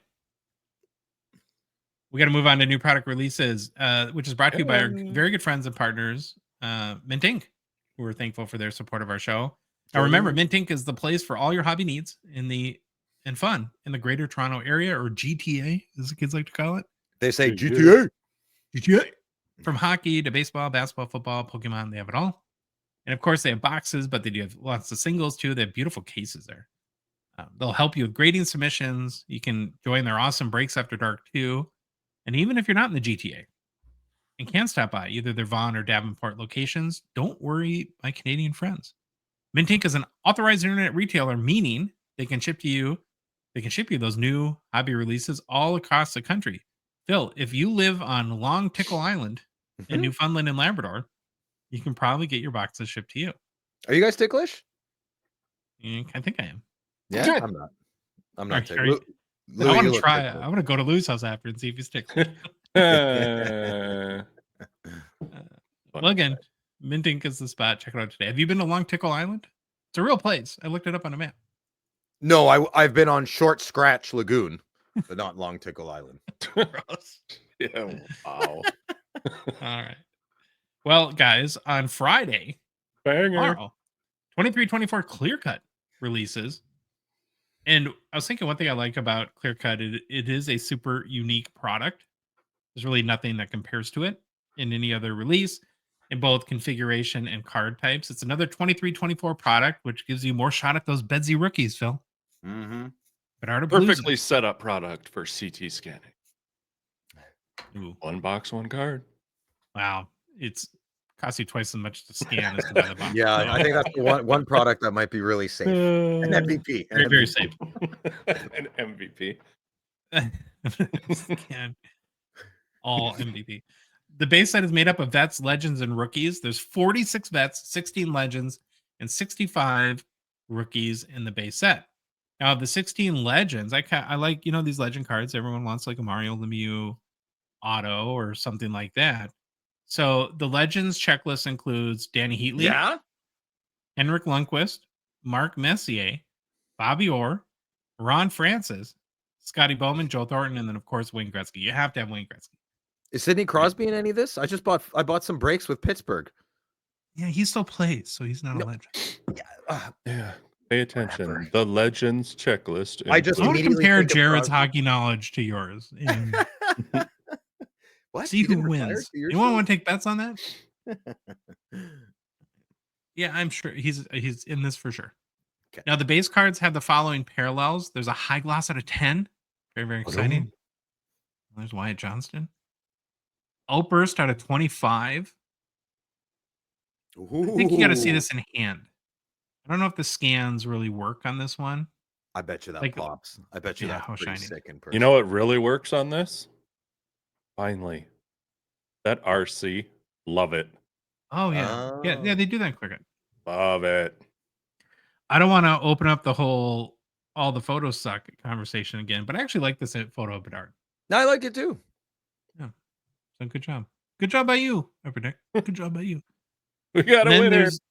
Then there's a Gold Outburst 101. Gold Outburst bounty. Oh, nice. More Gold Outbursts. Good. Yeah. They're probably going to be a golden treasure in this in a couple of years. Eh? There's also a number of retro auto sets that I think will be pretty popular. I really like these designs from 1998, 99 Black Diamond Myriad. I think these are cool cards. Now there's to see in person. Oh, really? Okay. There's a base card for Vets, Legends, and Rookies, a blue parallel out of 25, and a gold 101-2. Ooh. 1998-99 UD Ionics is another classic design that is a retro set and clear cut. That's nice looking. Yeah, it's one checklist with a mix of Vets, Legends, and Rookies. Now, there are the same with the parallels, blue out of 25, gold 101. Interesting. These are like the preview images from Upper Deck. There's no Kirill Kaprizov in this set. So it's funny seeing Fantilli looks like he could be Kaprizov's dad. He's got that John Tavares thing going, He's got hockey mouth going on a little bit there too. Yeah, just that older, mature face. Like Tavares Sure. looks, he looked 40 when he was 20. It's like the 5 o'clock shadow, right? Another popular set are the unique canvas autos, right? So those come in base that are not serial numbered. Then there's the red ink autos that are numbered to the player's jersey, and then finally gold ink 101s. So yeah, that's kind of the scoop on clear cut. Now here's what to expect if you buy a clear cut hobby box. You get one card.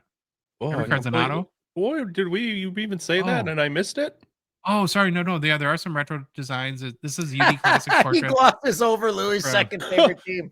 Amazing. 2003 or 4. Yeah, you got this is the copper variation out of 10. I think there's silver out of 35 as well. Then there's sweet shots too. So sorry, I did miss that. Okay. Now you don't you want can to you don't want to talk about the picture stuff, right? We won't. I won't say anything. Oh, you don't like it? This is like Well, the I mean, classic Brodeur picture.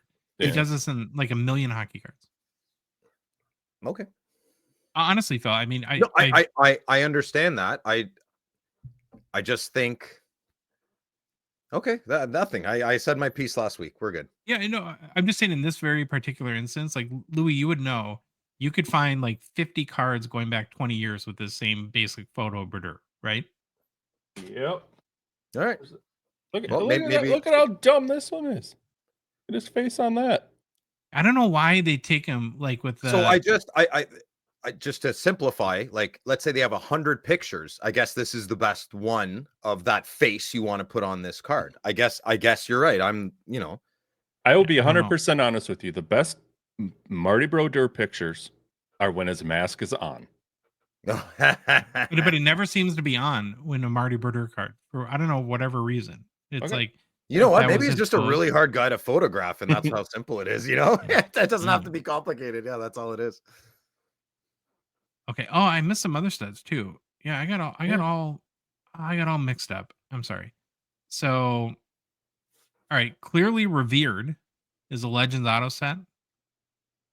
Some big names, or start with some big names. Mike Modano's on here, Louis. Oh, that's cool. Now there's unnumbered base of this blue parallel out of 25 and gold 101. Does this card do it for you, Phil? I would like it if instead of it was called neck turtled instead of clearly revealed. Oh yeah, the turtleneck era. Yeah, I know. Neck turtled. He's got some beautiful flow in this Wayne in this picture though. Wayne's got the flow. That's where hockey hair came from. The flow of Wayne. Okay, next there's a handful of rookie tribute autos. What do you guys feel about these? So there's a 2015 Black Diamond rookie gem Connor McDavid. I don't know if I want to go to this one because it's going to be a picture comment. Like you can't get. No, I'm not going to say. No, I'm not going to say nothing. Okay, you're not. I don't know if I can say. Okay, listen. I'm not. This is crazy. This is nuts. Like I guess I'm controversial with my thoughts. You don't see what I see. No, you're not, because I saw it right when I got it before I was loading this stuff up in there. I saw this and I'm like, what is going on here? This is called gaslighting now. To be fair, they did use a rookie. Well, it's a rookie photo though. I mean, he looked like a baby in 2015. He looks like Spezza. It looks like Forrest Gump in a hockey helmet. Bob always said, take the shot. Oh, I didn't need to make a correction. Guy Lafleur, I believe, had the hockey hair first with the flow. You're right. Okay, I'm moving on. I can't look at my issue with going. Can we go back? Can I comment? No. Really? Oh my god. Yeah. Where my hang up on these cards is that it says rookie on it, and it's a card 9 years after his rookie year. Yeah, that's not cool either. 8 years. Sorry. Yeah. Okay. Now there's also 2017 Young Guns rookie tributes. There's Alec Tuck and your boy Nico Hischier. You. There's 2019 Synergy. So Cale Makar. That's the next one. And Nick Suzuki. And then there's 2020 The Cup Ilya Sorokin. Ilya. There's a few pretty good updates too. A lot of updates in most sets, but so you can find like 2020 Jake Ottinger rookie auto, like exclusive and high gloss too. There's a 2020 rookie tribute auto of the 0506 Young Guns with Henrik Lundqvist. Some Henrik Zetterberg and Chris Chelios Legends autos. There's a 2021 Jeremy Swayman high gloss rookie auto, Slavkovsky high gloss rookie parallel from 2022 update, 101 Timu auto from 2022 clear cut, tons more. It's gonna be hit or miss. There's 316 different update cards in this set. Wow, that's a lot. I'm only upset in an update if it's like a bad name. Sure. How many boxes do you think California Dave's going to buy? He's like, every year, I'm never buying clear cut again. I just waste my money. Hey, guys, I bought a case. Bought 2. Can we open it? Yeah. Here, Dave, let me help you out. You could end up with this. Yeah, you know, this is so bad. I want it. I kind of want it. Like, all right. Yes. Yeah, so it is a 1 box hobby. The cards come in like a 1-touch with the upper deck seal on it. So again, that's part of what I think makes Clear Cut unique. You can pre-order 2023-24 Clear Cut at a Gongshow partner Mint Inc. in Canada on their website mintink.ca. Right now, boxes are going for 140 Canadian dollars. Goose dollars, as Phil likes to call it. Goose dollars. Do you think so a human being is putting these cards in these boxes and packs, right? Probably. I don't know if it's automated or not.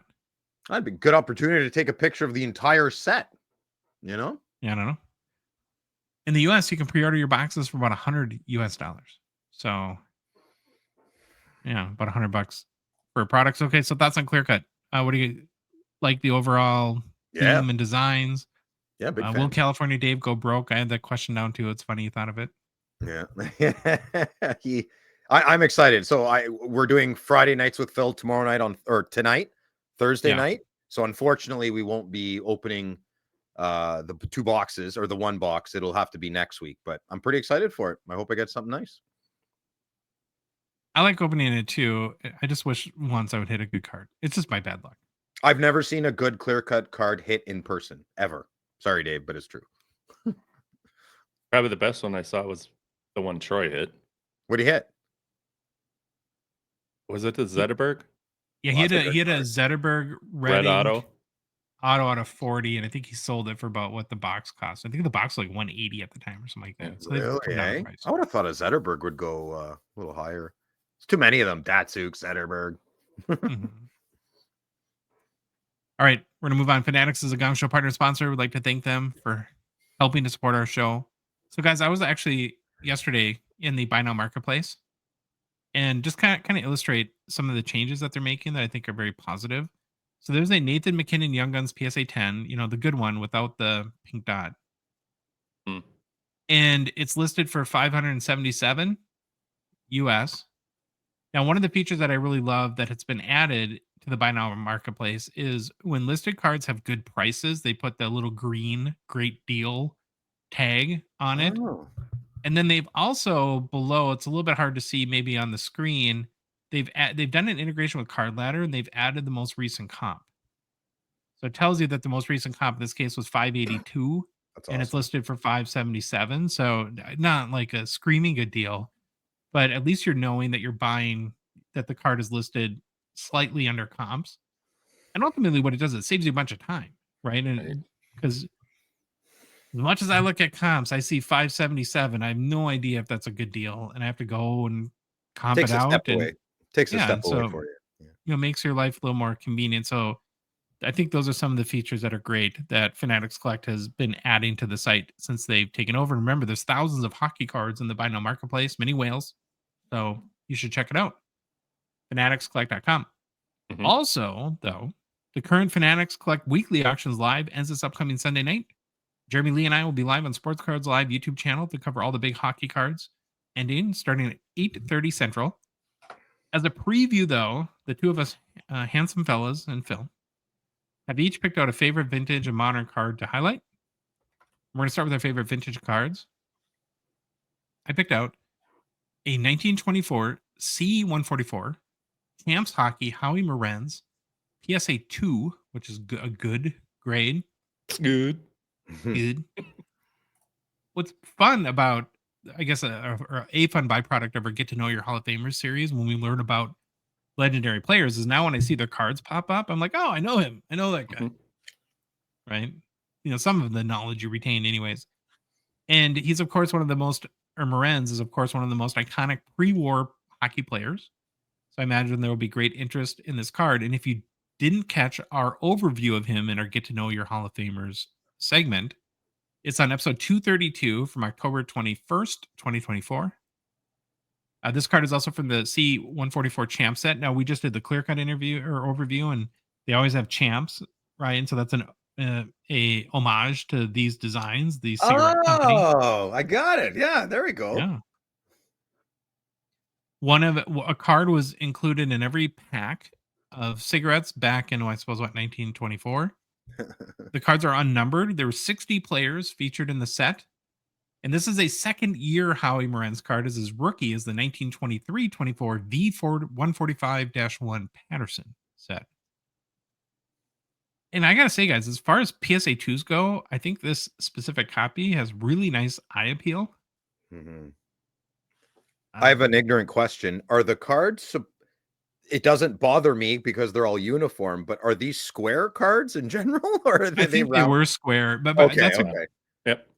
I like how you bring that up, though, because for my sensibility, I don't mind in vintage cards. I actually don't mind the corners being rounded as long as they feel uniform. It actually makes it feel, oh, what's this card? 101 years old. I mean, This shouldn't be card has perfect. lived. It's lived. It's lived. When I lived in a pack of cigarettes, it's like how those get shoved in back Grandma's pockets and sat medicine. Go on. grab me a pack of Rothmans and get yourself a card. Centering looks super nice. I don't know if it's perfect, Beautiful but card. It's a great card. pretty dang good. Photo quality and image of Howie are pretty good too. Back looks fine. And pretty nice PSA too. So here's the PSA pop breakdown on this card. Only 30 copies in total have been graded by PSA. At a 2, the population count is 4, 19 graded higher. Highest grade is a PSA 8, and there are 3 copies at that grade. Now, the only public sale I could find of a 1924 Champs Howie Morenz PSA 2 was in January of 2023 when one sold for $2,235 US dollars. Wow. You got a current bid, Baba Louie? Current bid is $525 US dollars. Okay, Louie, you got the next vintage card. Ew, it's kind of crazy. I kind of followed suit in the same year as you, but I picked a 1924 C144 Champs Hockey, the Stanley Cup. And with all the Stanley Cup, we are always talking about that dang Pro Set hologram or, Yeah. Stanley Cup card. And then I'm going to say, is it a lure that has the rainbow of the cup? Right? Yep. I was like, all right, well, here's a cup card I haven't seen.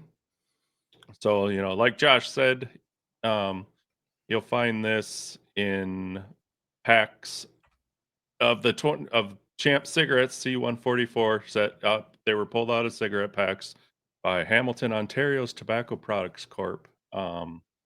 These cards, like you said, were issued in one pack. This, from what I've been reading, is the first time the Stanley Cup was ever pictured on a hockey card. Oh, wow. It's not only one of the rarest cards or subjects in the 24 or 25 Champs cigarette series, it's one of the toughest hockey cards in the entire hobby set to pull.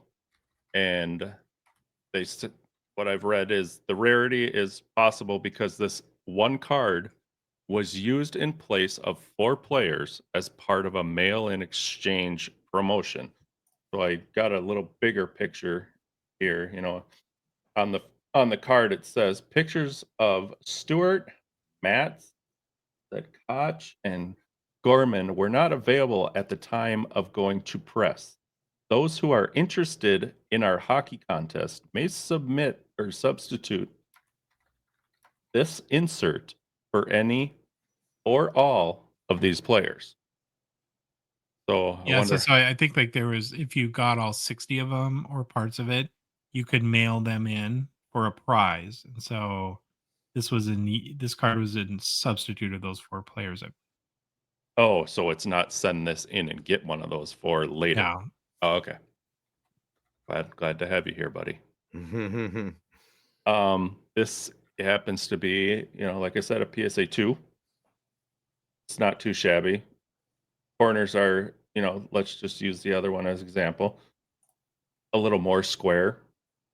Yep. But a little more, top left's a little more beat up, but still looks good. Either one of these in a 2.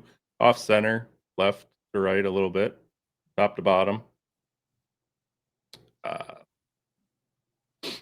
PSA Popper report shows that this card has been graded 19 times and has received a PSA grade twice, and the highest grade was a 7. Now, I could not find any PSA 2 sale for this card. I found an SGC 4.5 that sold for $10,392 last May, so May of 2024. And the current bid is $3,700. So this is one Pricey card. oddball Stanley Cup card that stood out to me. It's cool that it's not the full size, it's how it was and in the day, and yeah, cool. Phil, Yeah. your vintage pick. Yes. So my vintage and modern definition varies from week to week, and so that's just what's going to happen this week. So this week the 90s are vintage, and I'm a huge fan of the 1992-93 Topps, and that's what we would be listening to. It's a 92-93 Topps Gold PSA 10 Wayne Gretzky. My second favorite Topps design, next to the infamous that no one else cares about, 1990-91. It's my favorite Topps set of all time, tied with Blast from the Past. So you got the gold foil parallel here. You would get one per pack. I remember that. One gold per pack. So I'm sure I have one or two of these kicking around, but they're probably not centered as well as this, and they're probably not in as good condition as this. So it is a PSA 10, and that is their opinion, and it's a good guide. So you might find some error to it, or you might find it pretty perfect. So buy the card, not the grade. It's still always nice to look at the card, folks, but a nice PSN 10 here. And this card's over 30 years old now, which is pretty wild.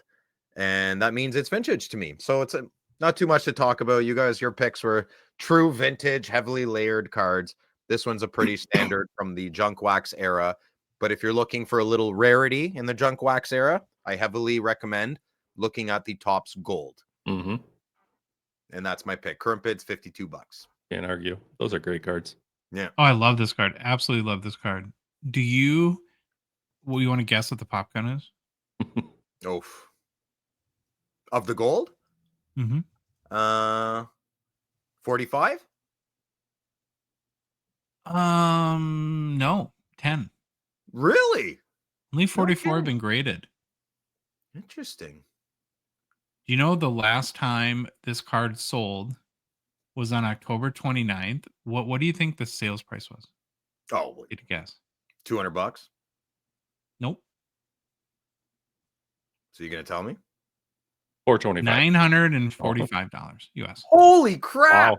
Wow. Okay, yeah. So let yes. This is a banger, Phil. $200. That's my number. $200 here, Josh. Is that too much? The Wayne Gretzky cards can go for it. Well, before that, it was $650, $688, $590. Yeah, this card goes for a lot of money. You just got to get out of certain people's way. There's not there's 20 people that want this card. No, there's probably like 10. So just wait a few 10 and just buy yours for $200. We're gonna switch over to modern. My pick was a 2013 Fleer Showcase Skybox Premium Star Rubies Wayne Gretzky out of 50 PSA 10. This is one of those cards that I always feel like should be more popular than it is, but I guess it is what it is.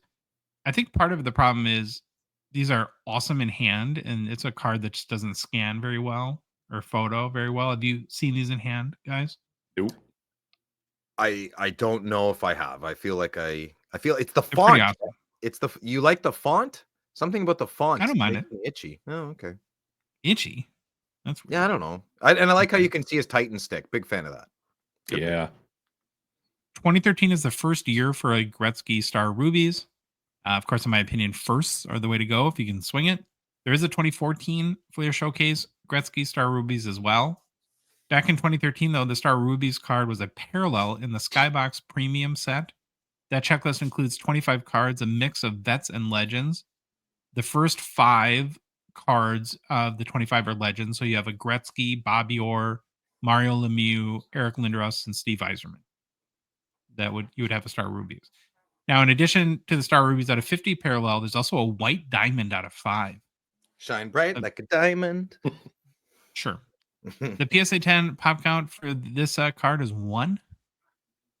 And it's sold twice publicly to date per card letter sales history. In December of 2022 for $3,240 US, and then in July of 2022 for $5,520 US. You got a current bid? Wow. Yeah, 1,125 American dollars. People are really into, like, I know Jeremy Lee's like a big Star Rubies guy, so I'm sure he has one. Oh. Okay, good. Louis, your card is a 2015 Upper Deck Black Trademarks rookie patch. Rookie trademark relics. Rookie patch. Connor McDavid. Just going through the auction, this one stood out to me. Thought it was sweet. Great card, great picture. Do know that on this card that the patch on the front is where did I write that? Yeah, probably, but it's oh, you're killing me. From his undies? The match I wrote. The patch on the card is event used in rookie photo shoots. Fanatics does that in their titles. They put patch of their jerseys.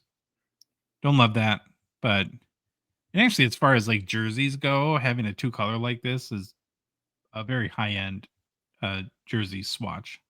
Unless the right part is a patch. Do we think that that's a patch or is that a jersey? The blue. Wrong guy to ask. I'd just call that a patch, but it's not. You know. All right, do your own research. You know, if you're interested in the card. Yeah. But all I got on the back of the card, it says it's an event used memorabilia used in a rookie photo shoot. So, but card stood out to me. Looks awesome. Never seen it before, so I thought I'd jump into it a little bit. There's been 7 of these cards graded, none of them getting a 10 grade. There's 1 PSA 9, 5 8s, and 1 6. Did I catch a 9er in there? You get a 9er. 1 9er. 9er.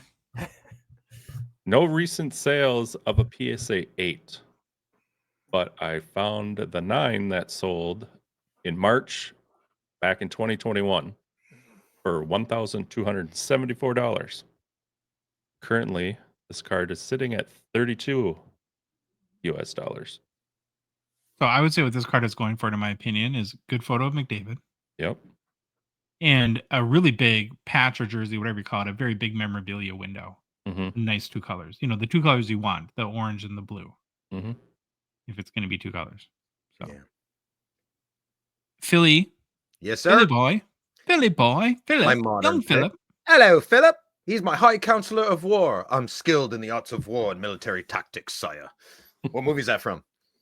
Don't know. Braveheart. Okay, so my pick for this week is this beautiful card. I'm a huge fan of this card, boys. What a hockey card. It makes my eyes so happy. Okay, so the details. These employee exclusive cards are typically printed in very limited quantities and given as gifts or incentives to Upper Deck staff. This rarity makes them highly desirable among collectors, especially since this card features Connor McDavid's rookie year imagery. So this is a 2015 Upper Deck employee exclusive Connor McDavid rookie card that was specifically distributed to Upper Deck employees. It was not available through traditional hobby box releases, packs, or retail sales. So at first thought, I kind of wish Upper Deck would produce more of these beautifully designed cards with other players, but maybe it's better this way because it's completely more desired. I don't know. A special autograph. Do you know, Phil, that these are the only cards Upper Deck employees are allowed to sell? I did not know that. They can't sell on secondary markets any other Upper Deck product. Like my 2 PNG Purple Brady Tkachuk employee exclusive metal cards? Well, any employee exclusive that they're given, those are the cards they're allowed to sell. So that they get the card as a bonus and they can convert it to cash if they want to do that. Okay. So the designated title, employee exclusive, you're allowed to sell it if you work for Upper Deck. Yes. So Billy Nothing has else. one of these cards. Or sold it. Or he sold it, yeah. Maybe he still has it. Nah, he probably doesn't. Probably sold it and went to a rock concert. Yeah, maybe you should ask him. Yeah, I will. And I want one so bad. Okay. So this one is a special autograph card of a hockey prospect. And this, I apologize. Other card that has this design is a special autograph card of hockey prospect Connor Bedard, distributed exclusively to Upper Deck employees in 2024. And I don't know if you've seen that card, but it's Bedarded. It's beautiful. And it looks, that card beside this card would look just amazing in my house. Could you imagine like a Wayne Gretzky or a Pavel Bure with this exact design? Oh my God. Maybe we could Easter egg these bad boys in the cup, or maybe even throw them in Black Diamond and like revitalize that product. I'm not sure, but to me, this is just one of the ultimate hockey cards. And yeah, current bid's $525. I'm not going for it. I'm going to save my money for a bit. So, do you know what my favorite part of this card is? Going to guess? The gold writing. Upper Deck logo. Yeah, the gold auto. ink, but specifically how it's not like super thick. Like it's very, like perfectly fine. Wide ink pen. Yeah, it's very fine. I don't mean it's fine like my mom says, like it's fine, everything's fine. That's not, I mean the fine. Yeah. And Louis, I like your point. Troy would be proud. The Upper Deck is gold. Yeah. Foiled. It works. Yeah. All right, Phil, you have an honorable mention? You got something else, Philly. Yes, I do. No, okay, here we go. Good practice for me and good for the good listener. Okay, here we go. So what you're looking at is an honorable mention from myself, and it is a 2009 Exquisite Collection Flashback Steve Yzerman patch auto out of 25, and it's in a PSA 8 slab. This Steve Yzerman card has been passed around like hot potato. It's very nice at first glance, isn't it, boys? Yes. It's not rhetorical. I'm looking for an answer. Okay. Yes, very nice. Thank you. I feel obligated to let you boys and the good listener know a little bit of history about this card, specifically this card, number 8 out of 25. I personally find this card quite questionable and very suspect, and let me explain why so you can make your own decision. This is, we'll call this a new edition of questionable cards. Okay. So this 2009 Exquisite card is not from a hockey set. It's from the Upper Deck Exquisite Collection Rookie Patch Flashback set. Other players include, not limited to, Michael Jordan, Larry Bird, John Elway, Jerry Rice, Mario Lemieux, Gordie Howe, etc. Yeah, I believe it's a basketball set, right? But this was an exquisite basketball. It was inserted in yeah, okay. Better. It was in a basketball set, a subset in a basketball set. Yep. So there's 25 cards per player, except Michael Jordan has 23, which is adorable. I love it. It was his jersey number. So in case someone doesn't know that. So let's take a look at this Stevie Y patch in this card, for example. And let's also, now that we've all taken a look, let's take a look at some other Steve Yzerman cards from the same set, the exact same set. Thank you, Louis. You're welcome. So if we take a look and listen to a few discrepancies with the other versions in here, let's look at a really good example. Number 11. So if this is hard to see, I will, at the end of this little thing I'm saying, I will give you an opportunity to see them better close up for yourself. So we'll take number 12, Steve Yzerman, number 12. There's two of them on what you see here. And as we can see, it's kind of blurry on the old one, but these are old pics from old hobby goats. So bear with me, guys. Okay. The pics are, I can help you out with the arrow if they can't see here. Oh, okay. So there's two cards on here that are labeled Yzerman 12. Now, when Louis right now is using his pointer, there's a swatch, napkin patch, jersey, whatever you want to call it. It's one color and it's white. And that's the Yzerman 12 card. If you go to the other Yzerman 12 card, it is clearly the same card, but it's not the same patch. So that we can confirm without a shadow of a doubt is a fake patch. Unfortunately, I do not have concrete proof about number 8, but I feel the following and the previous is very important to share it with you. So based on the rest of the Steve Yzerman cards and the example of number 12 that we have, I do number 8 which is for sale, does seem a little questionable, a little suspect. My opinion. I'm not saying it's a fake patch. I'm saying it just all signs point to it not being authentic. So I'll help even. Unfortunately, I do not have concrete proof, but I will present this. So I'll help even more. About 3 months ago, this specific number 8 card was for sale, and it wasn't in a PSA slab. It was raw, and it was 3 months ago. You can find all this information out online. It sold for $3,200 America bucks. So the cycle is usually this with this card and a few other cards that go on. Okay, we got a lot of people that come into our hobby and a lot of people that leave. So the cycle is this: buyer buys card with questionable patch, but is not aware of said questionable patch. Bidder wins the card. Yay! I'm so happy. I won. Right? This is the sad part. New owner of the card starts showing the card around. And then it crosses paths with someone like me, or someone like Jeremy Lee, or someone like Mitch Grotman, someone who's decently well read. Now, I'm at the very bottom of that list. Maybe it probably even shouldn't be on it, but I kind of threw myself on there. And these pictures are and these other pictures that question the legitimacy of number 8 Stevie Boy here. So that's why, in my opinion, I think cards like with these fake patch cards, they kind of get passed around because the buyer realizes, crap, that's a lot of money, man. $3,000 American, that's like 6K Canadian, 5K Canadian. So, and lastly, I'll give you another piece of information. Good friend of the show, Jeremy Lee, and I chatted about this card 3 months ago when it was on auction on eBay, and he shares very similar thoughts, and he is much more informative about this, and he has lots of these pictures as well, and they're on his channel. So about 3 months ago, not on his live channel, on his videos tab, go to Jeremy's channel, Sports Card Live, and the title is Fake Patch Alert. Is this Steve Yzerman patch too good to be true? And Jeremy, at the end of the video, goes through this, and he's much more knowledgeable than I am. So go have a listen, go have a watch.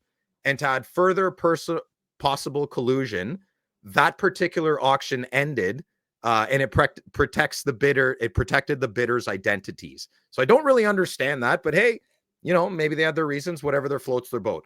But there's a lot of not great things following this card. So let's recap a little bit. We have good evidence of Steve Yzerman number 12 that it is a fake patch. I do not have the original picture of Steve Yzerman 8, but it is a questionable card that popped up with it's beautiful. It's a beautiful patch. I would buy it in a heartbeat if it was. I just can't, knowing what I know. So it was sold 3 months ago in raw form. It has since been graded by PSA, and they gave it a PSA 8. And now it's on the Fanatics auction. And now we have new information to the good listener. And I would love you to make your own decisions. And based on those decisions and information, you can go get that card if you want or not. Yeah. Mm-hmm. Lots of great info. And you're right. If you look at the totality of all the cards out there, and that they're very, simple patches, and then you have a couple that have very intricate patches, it does make you think. The one point I want to make to this, just so everyone understands, is that you can't fault PSA for grading it. You can't fault Fanatics for listing it in their auction. They have no idea. There's no way for the only company that could verify a patch is real was the company that made the card. Yeah. And that's Upper Deck. And that's the big problem with this whole fake patch thing, is that there's no record. Like, there's no before pictures. Some collectors have done that, and that's like how Mitch Grotman has been able to do a fantastic service for the hobby with his fake patches account on Instagram.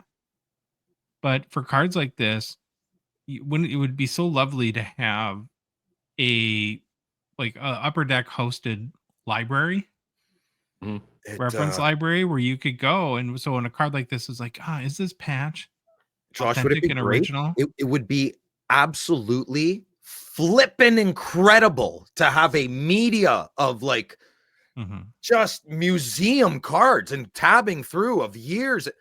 That is if I won FU money and I could buy Upper Deck for $10 billion, I don't even know what its market share is, or market cap, sorry.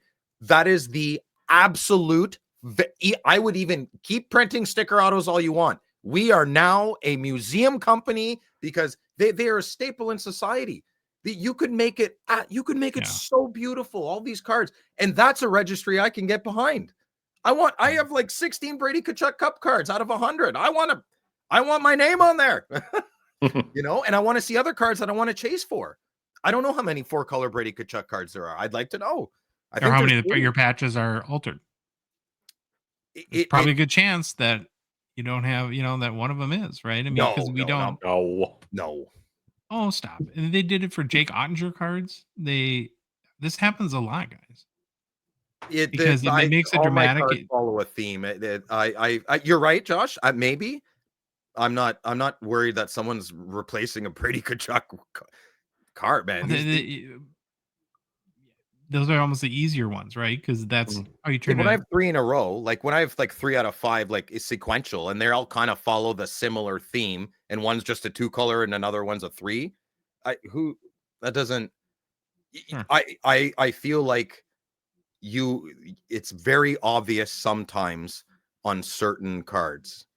I don't know. Ultimately, you're right. I don't know. I don't know ultimately. But I do disagree with that. I don't think it is obvious in any case, because only people that are nuts like us go back and try to find every single picture of the original card in order to do this analysis.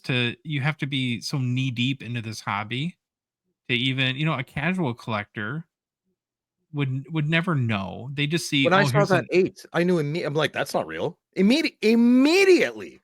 I knew that. But you're the outlier. You're not the norm. What a person sees is they see a card on Fanatics Collect that's graded by PSA, and there's no reason on earth to think that the patch, and again, this has nothing to do with Fanatics or PSA. Yeah, there's no way possible that they could authenticate it either. No, over 1 million cards a month, they're going to catch that. Come on. There's no shade on them. It's just, that is what it is. It just, The two solutions that I have thought of, and others, I mean, not unique, are doing some sort of gallery. But I almost think the easier thing is, it's tough to do going backwards, but I would make these patch cards and I would use like some form of like Gorilla Glue, where if you tried to take the old patch out, it would literally wreck the card. Or explode blue ink in your face. Oh. Confetti bomb. I'm pretty sure I could tell you. That'd be funny. Yeah, I mean, it's scary, but I'm not like the most expensive patch card. I have 1 4-color Brady Tkachuk patch card. I don't have anything else that's crazy. Like I have an OV Exquisite, but all the OV have the same. I'm not worried about the ones I'm buying. I'm not. Okay. I'm pretty sure the person ignorance is bliss. Ignorance is bliss. Am I in Sibyllus? What? Ignorance is bliss. Yeah, that's fine. I wish, man. Sometimes the Dunning-Kruger effect. I envy those people sometimes. I really, really do. Well, I really appreciate you doing this. This is a good thing, for sure, right? Mm-hmm. And yeah, there's no way to tell, but it looks awfully suspicious, and it's just something that all we can do, given the situation we're in with these patches, is do this, right? Is share what we know and then acknowledge what we don't know, and hopefully inform people to make the best decision. Yeah, don't get on. Just hold on. Like, don't freak out. Listen, if anyone's gonna get mad at PSA, it's usually me, and there's no reason to. They're not gonna catch that. They're just not. They'll do an authenticator. Just be common sense. Over 1 million cards in hockey is way down on the list. They're not gonna catch that. Fanatics they're busy. So don't be upset. Educate yourself, educate the person beside you, and we'll be good, man. Like imagine hockey in 10 years, our culture is, it's a small hobby, but man, those guys know their stuff. They're on it. You bump into a hockey card guy, they know their product. That's what we should strive for. That's what we should get to, Whether you're a collector, a grading company, an auction house, the authentication of the patch is on the back of the card. So if the manufacturer of the card makes it possible to switch the patch, there's no way to authenticate or de-authenticate or unauthenticate that. There's no way. Good point, Josh. It's not possible. So let's take pictures when we come off the print line, just of the cup, nothing else, just the cup cards, just the RPAs. Let's start there. I'm available. I'm available if anyone's listening. For nobody's listening. Mom, for Hasselhoff, or I'm blocked by that whole company for sure. All right, to bid on any of or all of these 6 amazing hockey cards or any of the other bangers in the current weekly auction, head to fanaticscollect.com. Personal pickups. Phil, what do you got? Nothing. Nothing. No. Brother. All right. Baba Louie. I have 2. The first one I picked up is an 0102 Heads Up Mike Modano premiere date out of 105. And I like the Modano so much, I had to get a 99 2000 Upper Deck Holographics Awesome Marty Brodeur. It's a good picture. With a mask on. Yeah. That blocker, hey? Beauty. I love 90s, early 2000s holographics cards. And I wish that, Upper Deck still makes them and extended. I wish they did like a really cool numbered parallel of this. Like bring back the awesome, make it out of like 25 or something like that. That'd be awesome. Josh. I had two cards. I did a little bit of work on my holotype set. I knocked a couple big ones out of the way. So I got the Crosby 2024. It's a living set, as we've talked about. And then I didn't have my boy Kaprizov. So I picked up that one too. Nice, Josh. I'm proud of you. Good. Yeah. What do you have missing? like 14. That's my favorite number. Oh, really? Yeah. And green is my favorite color. I know that was your next question. Thanks. It's all information I never wanted to know and will immediately forget. But thank you. You're welcome. Okay. That's our show. If you like the episode, please leave a rating, review on Apple, Spotify, whatever podcast app you listen to us on. If you love the show, you want to support us, want to chat with us on the Hockey Cards Gongshow Discord server, please consider a $5 a month donation. Join out of $2.99 support level tier on Patreon. Link is in the show description in both YouTube and podcasts and our Instagram, TikTok profile. Go to our website, hockeycardsgongshow.com. Click on the Become a Patron link or just go to Patreon, patreon.com, and search for Hockey Cards Gongshow. Guess what, boys? We are on social media. If you're not following us already, do so on Instagram, Facebook, TikTok, Twitter, and YouTube. And the Hockey Cards Gongshow podcast is a production of Dollar Box Ventures, LLC. Baba Louie, take us away. Bye. Yo, it's the Gong Show. We're dropping the facts. Hockey cards on fire. No holding us back. Josh looking sharp, the face of the scene. Feeling pork chop pants, rocking it clean. Baba Louie in the booth, he's the man with the plan. The best producer in all the land. Gong Show Nation, let's hit the flow. It's the Hockey Cards Gong Show. Let's go, let's go.